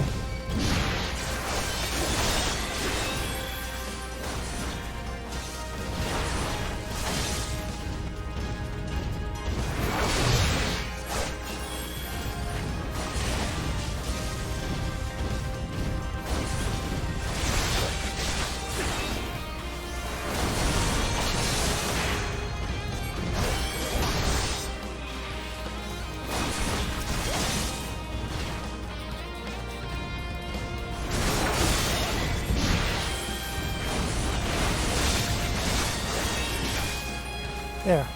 Okay.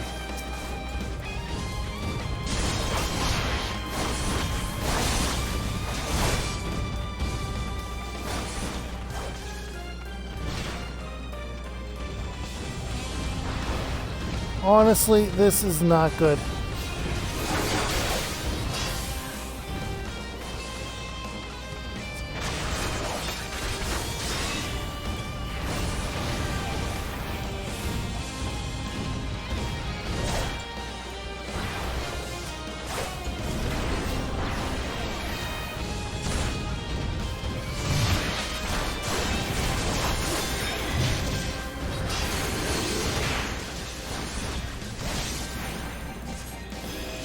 Probably should have just started spamming Holy a while ago.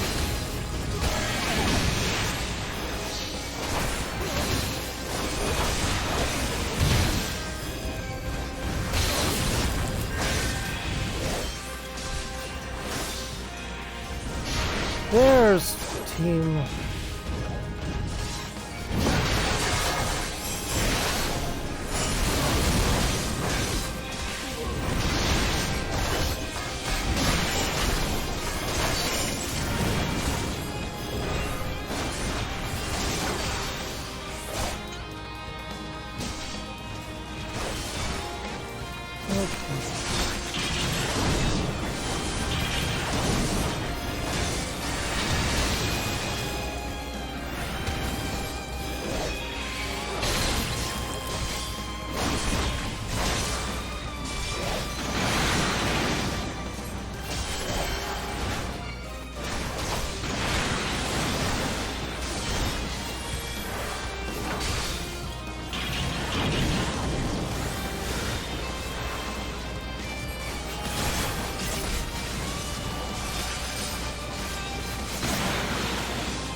Okay, we managed to complete this duty the second time around.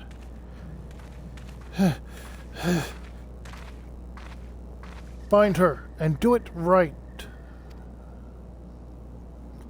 Yes, sir.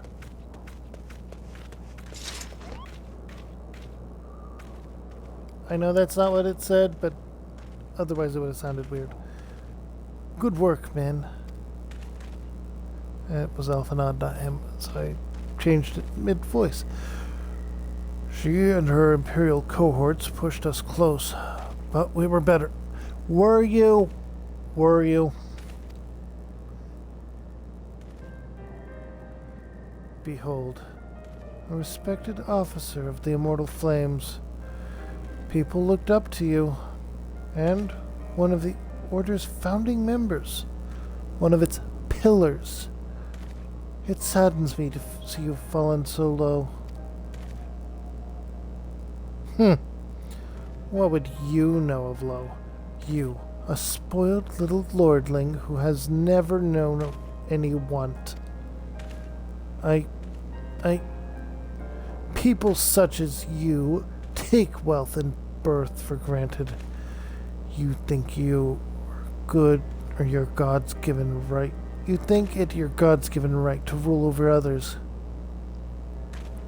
You know not of our plight, the injustice that we, the low-born Ishgardians, must endure to the noble lords and ladies. We are not people, but resources to be consumed. I did what I had to do to survive, stealing, killing. It is no fault of mine if fools imagined me a paragon when I joined the Flames. To hear you tell it, one would think the only person to hear you tell it, one would think you the only person to have suffered. In case you have forgotten, Roban himself was born into poverty, as was I. We lived hand to mouth, with little more than the shirts on our backs. Hunger was our constant companion. Yet, never did we bemoan our lot in life, nor did we begrudge others their fortunes. We accepted the hand we were dealt, and played it to the best of our ability. Life was a battle, aye. But, no matter what fate threw at us, we took it on the chin, and we came back for more. Everything we have, we fought for. How are we any different then? 'Tis true we were both mercenaries of low birth. And 'tis true we both had our fair share of struggles. But whereas I sold my sword, you, Marshal, you sold your comrades. If life has taught me one thing, it's that you never betray your own. I would sooner cut off my own arm than raise my hand against a friend. But enough talk. You will return to Ul'dah to face justice, and the people whose trust you have disgraced through the gutter, or dragged through the gutter. Okay.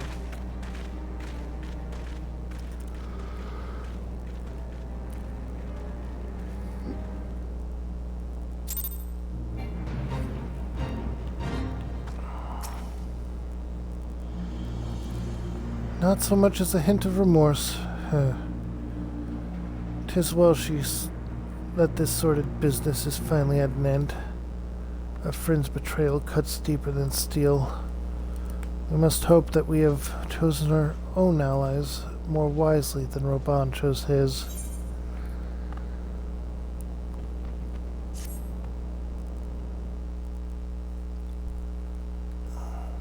I have heard. Truly bothersome business. No, I do not foresee a problem on that front. The main concern is Roban. There is no telling what the brute might do. Have the blades watch him in the flames day and night.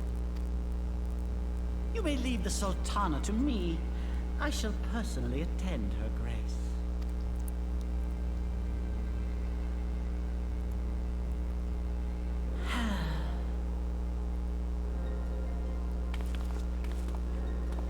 Sever one of the East Aldenard trade routes. That ought to keep Lolorito occupied for a while.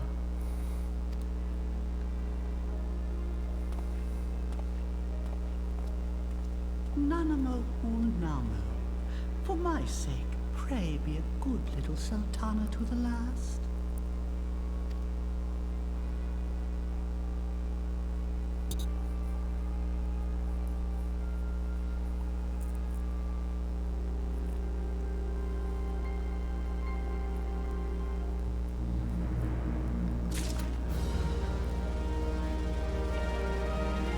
Alright, let's see our new weapon as well. So, inventory this. We're going to use it. Ugrish.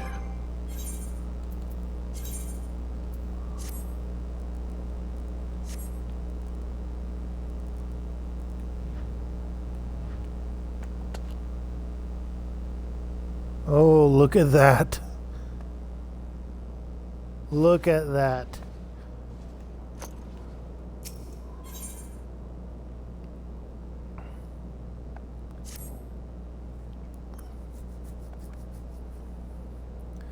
So, the title of this, Let Us Cling Together, is a reference to another Square Enix game, Tactics Ogre, Let Us Cling Together. And it is a fantastic game. If you enjoyed Final Fantasy Tactics or anything like that, I highly recommend it. Captain Ilbert and I have a few questions for the Flame Marshal regarding the circumstance of her malicious escape. When we have completed our interrogation, we shall take our findings directly to General Vauban, and that shall be the end of it.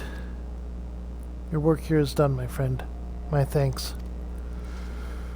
But one last task for you. Return to the Rising Stones and apprise Minfili of all that has happened here. I am aware that Antecent and held her in high regard. For better or worse, she will want to know how this tale ends.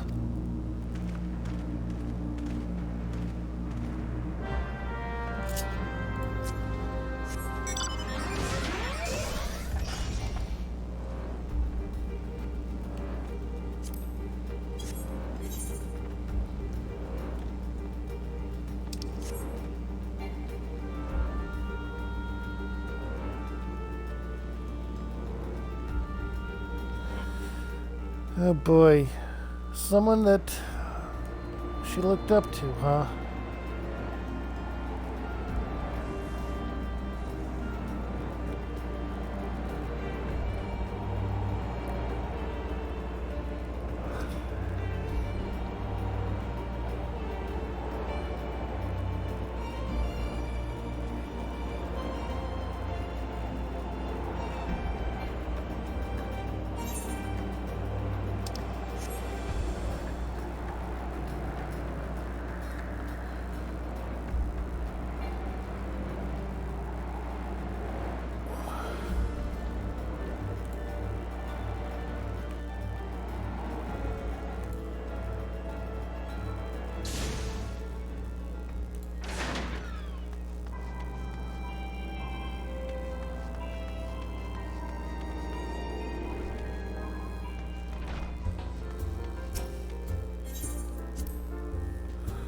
Okay.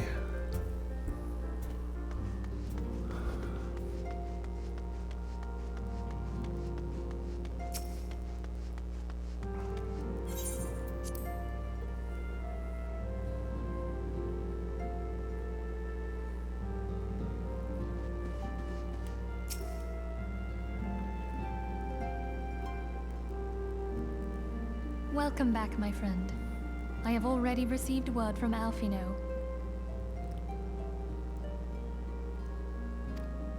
To think that Flame Marshal Huayu was the Garlean agent. I know not what to say. Together with Robon, Aline lent us much needed aid at the time of our Order's founding. She was particularly passionate about the need to tackle the primal threat. When we discussed the subject, her eyes fairly shone with determination. Whatever else she may have been, I choose to believe that it was her true self with whom I spoke then. But now is not the time to dwell on such matters. I have an important announcement to make regarding our effort to defeat the Ascians. We shall begin as soon as everyone is assembled.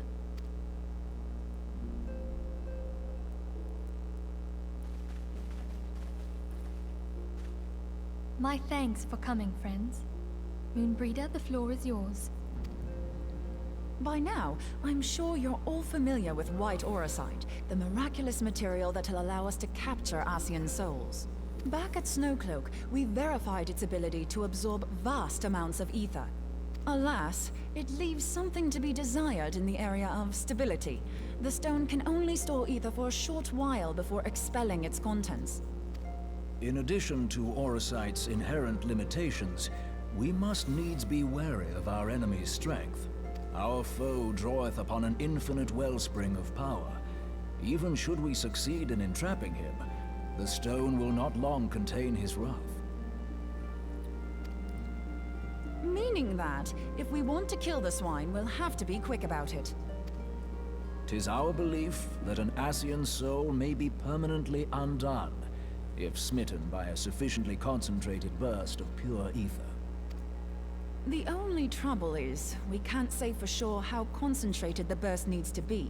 Without knowing how much ether an Ascian soul is composed of, we're basically guessing. Our sole clue lieth in thy struggle with La Habrea. During that encounter, Heidelin bid you forge what she called a Blade of Light, a weapon which took the form of a luminous stream of energy. Based on your description, we believe the blade with which you vanquished your foe was composed of ether. Admittedly, your victory proved ephemeral, as La Habrea was able to use a crystal of darkness to flee into the space that lies between our world and the void. The fact remains, however, that Heidelin placed the means to destroy the Ascians in your hands. Be that as it may, it would be unwise to assume that she will do the same when we next encounter such a foe. Quite so, my lady. We must needs find the means to forge our own blade of ether, one to equal that which Heidelin did benevolently bestow upon her champion. That is all well and good, but it seems to me that producing such a blade will require a prodigious quantity of ether. Whence will it come, pray tell? Oh, what if we had 2 pieces of white auracite? One to trap the Ascian, and the other to store the ether for the blade. Oh, nice try. But it's as I said, the stone won't hold ether for any length of time. We'd still need to collect the stuff there and then, sorry to say. And therein lies the rub. Finding a way to create the blade whenever and wherever we choose. Twould seem more research is in order. I'm going to linger a while, perform a few more tests on the auracite. And I could do with some help. Urianger, why don't you lend me a hand? Mine apologies, but I am required at the Waking Sands. Lady Minfilia hath given me sole charge of the premises. 'Twould be unseemly to leave them unattended. Sole charge, you say? So you're basically alone there, then? Well, that settles it. I'll just have to come to you.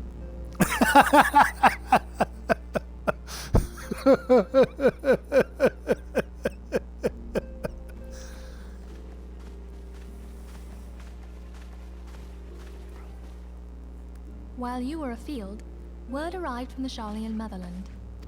You will recall that a survey party was dispatched to investigate the incident at the Isle of Val. What they discovered was troubling, to say the least. According to the report, the Isle has been erased from existence. 'Twas as if a hole had been torn in the very fabric of reality.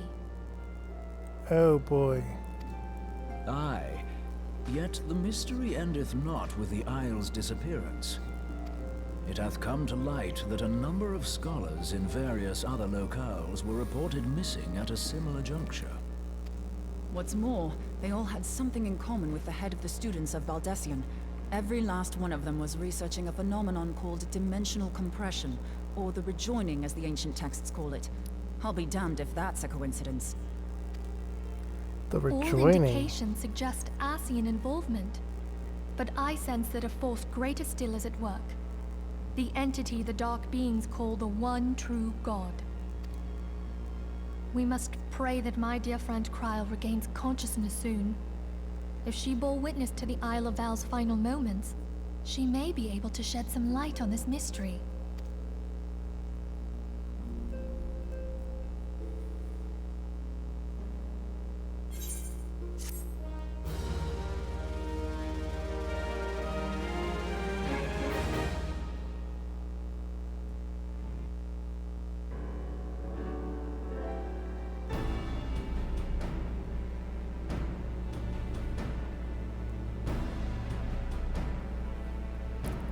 Following the calamity, the forces of the 14th Imperial Legion entrenched themselves in strategic locations across Eorzea.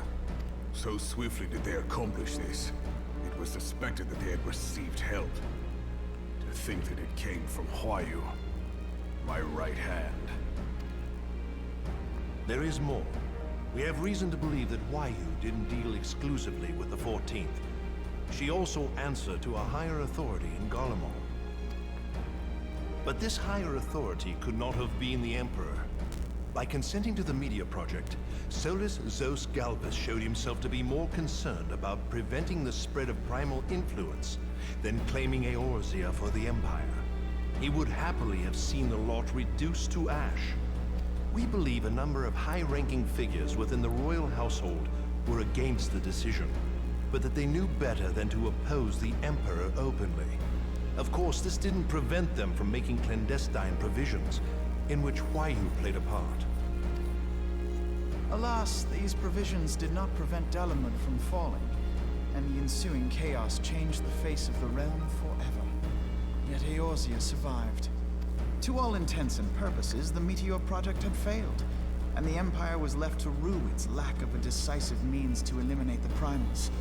Until, that is, it stumbled upon the Ultima weapon. Even before the accursed thing was dug up, it seemed to me the 14th had the might to overwhelm our weakened armies.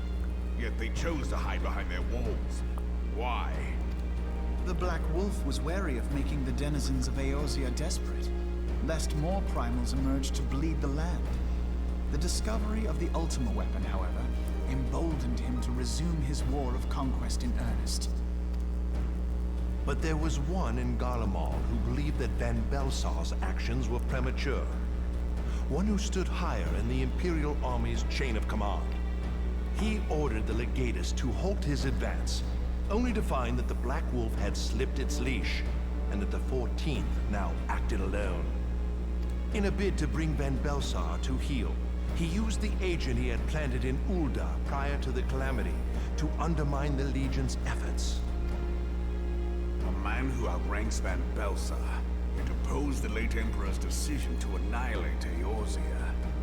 This could only be the former High Legatus of the Garlean army, now known as Emperor Varus Zos Galvus. Oh boy. So he was Huayu's true master. But one of several in actual fact. We've learned that even as Huayu served the Empire's interests, she sold Imperial secrets to a certain faction in Eorzea. In so doing, she helped to maintain the status quo, thus prolonging the conflict.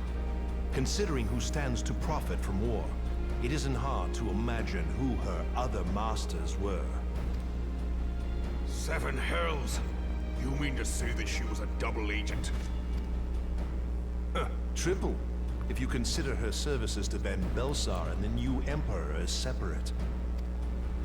Oh boy. As neatly as these pieces seem to fit, one aspect of the puzzle remains unclear to me. By whose will was the Marshal feeding intelligence to the heretics? And try as I might, I fail to see how aiding their cause would profit either her Imperial or Monetarist masters. Could it be that another hand is at work here?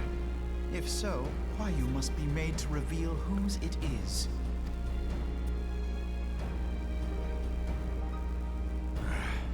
Not only have I lost a trusted friend, now I must interrogate her as a stranger. Not a pleasant task, I grant you, but a necessary one. Unless we weed out the ivy, root, stalk, and stem, it will simply grow back. I know that full well. Those closest to Huayu have already been detained, and I will question them alongside her. General, pray keep in mind that there may be unwitting abettors among them. All will be treated fairly. On that you have my word. Those who are innocent have no cause to fear. That's good. You have ever been a friend of truth, General. I hope the unpleasant task of weeding out falsehood will not detain you too long. Though it be for the sake of Eorzea, doubting one's comrades is poison to the soul. And with that, I take my leave.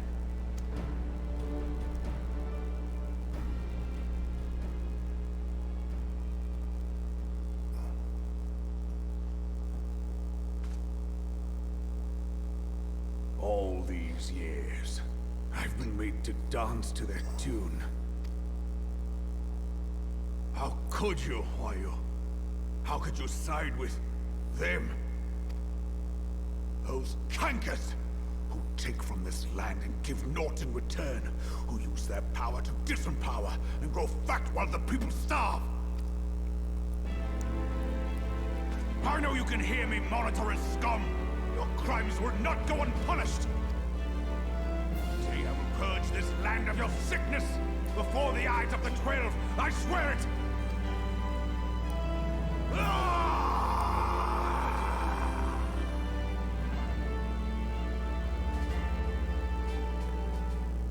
Raban is enraged. Is almost an I understatement. shall have no further need of you this day. Your Grace.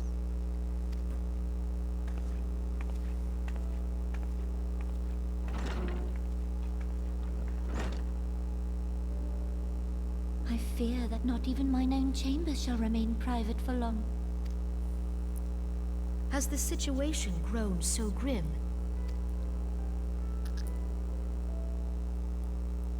Ever since he proposed the Cartiner Reclamation Bill, Teleji Adeleji has risen to greater prominence upon the backs of impoverished refugees. The Monetarists were ever united in their pursuit of profit, but the man's actions have torn a rift in their ranks. They snap at each other as rabid dogs. Yet now is not the time to be bickering among ourselves. If this bickering is a threat to law and order, might you not have grounds to dissolve the Syndicate? You know, take a moment to note that every individual in power among the city-states that leads them is female. You gotta respect that aspect of Final Fantasy XIV. Would that the solution were so simple, Admiral. Alas, my moving to dissolve the Syndicate is certain to spark outrage among the influential merchant class, whom the Cabal represents. This would serve to exacerbate the current unrest, and peace would slip still further away. Be they rich or poor, natives or refugees, all who reside in Ul'dah have a right to pursue happiness. It is the duty of a ruler to protect this right. If I am to perform my duty, I must needs tread warily. It would not do to make enemies heedlessly. Were Lord Lolorito here, he would doubtless say that I have my head in the clouds. A ruler is required to take a wide view. Try as we might to cater to all needs, some will inevitably be overlooked. As such, there shall ever be citizens who feel aggrieved. It cannot be helped. But as you have informed us, the Monetarists take no view but their own. They hunger for power while the masses starve.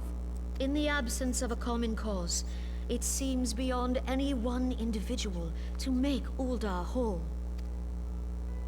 And the presence of a Garlean agent within the Immortal Flames only makes matters worse. Even accounting for Uldar's historic reliance upon mercenaries, such a grievous breach of security is unprecedented. I fear this business will provide the Monitorists with a rod to beat Rauban.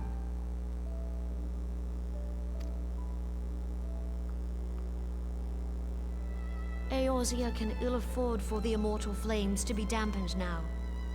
Ere long, the Garleans will turn their ravenous gaze toward our lands once more. If we are to resist their might, our nations must stand together. Yet for this to happen, our nations must be whole.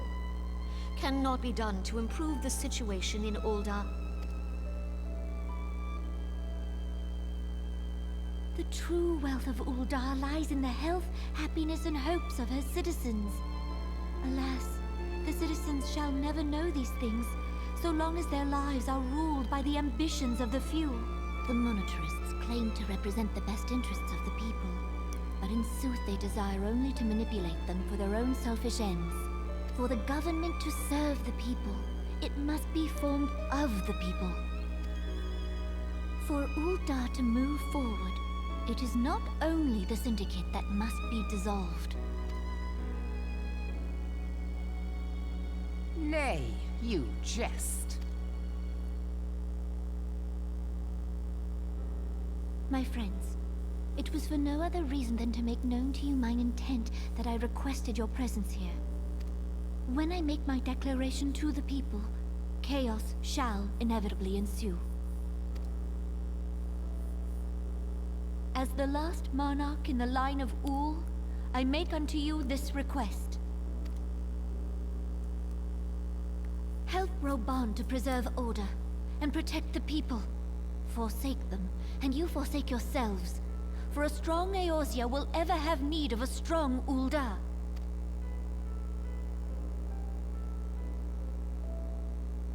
Your Grace, are you certain of this? There is no other way. When the time is ripe, the nation shall become a true republic. Both royalists and monitorists shall cease to be. Ul'dah will no longer belong to kings or queens or merchant princes, but to her people.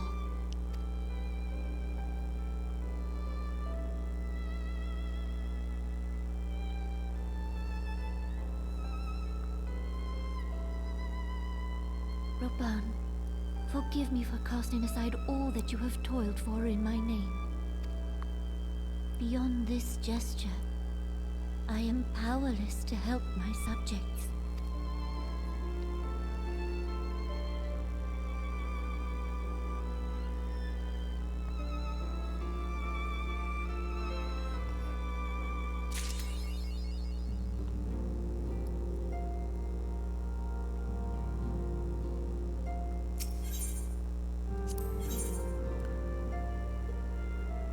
Alright, so, because I need to take care of these dungeons before I can continue the story,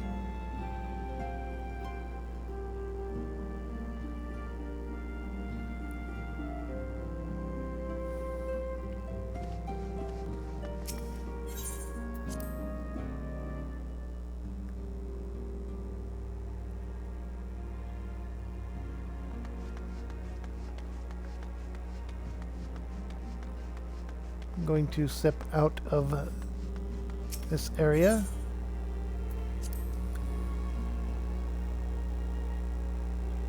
There's going to be quite a bit of stuff to do off stream.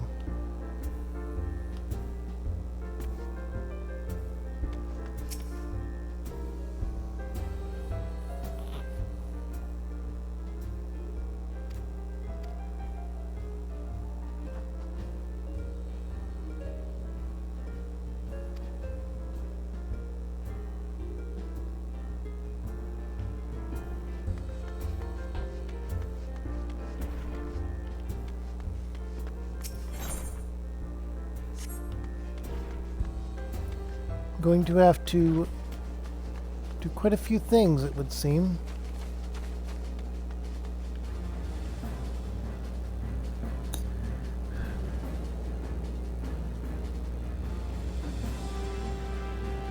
But until then, I hope you all had a wonderful time, and I hope you tune in for Sunday's rare event.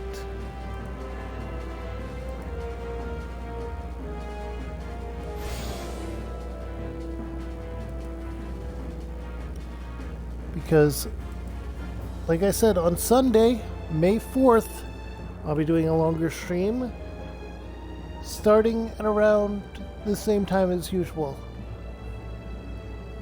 I will do it for about 12 hours is my intention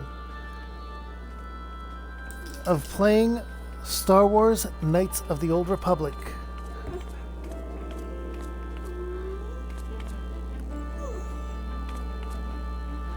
And, like I said, Star Wars is a franchise I have enjoyed since childhood, so I'm looking forward to it. I hope you are too. And if you enjoyed my content and are watching this on YouTube, make sure to like, comment, and subscribe down below. Hit the bell for notifications, and check out this playlist where I am playing another series. If my content isn't for you, but you stuck around for this long, here's a reward. YouTube's showing you a video that it thinks you would like. If you're here on Twitch, go ahead and follow. It's only 3 minutes after following that you're able to talk in my chat. This is due to bots, and I hope to see you again next time. Now, without further ado, I have to go and handle what my dog is saying about. Say bye, Marco.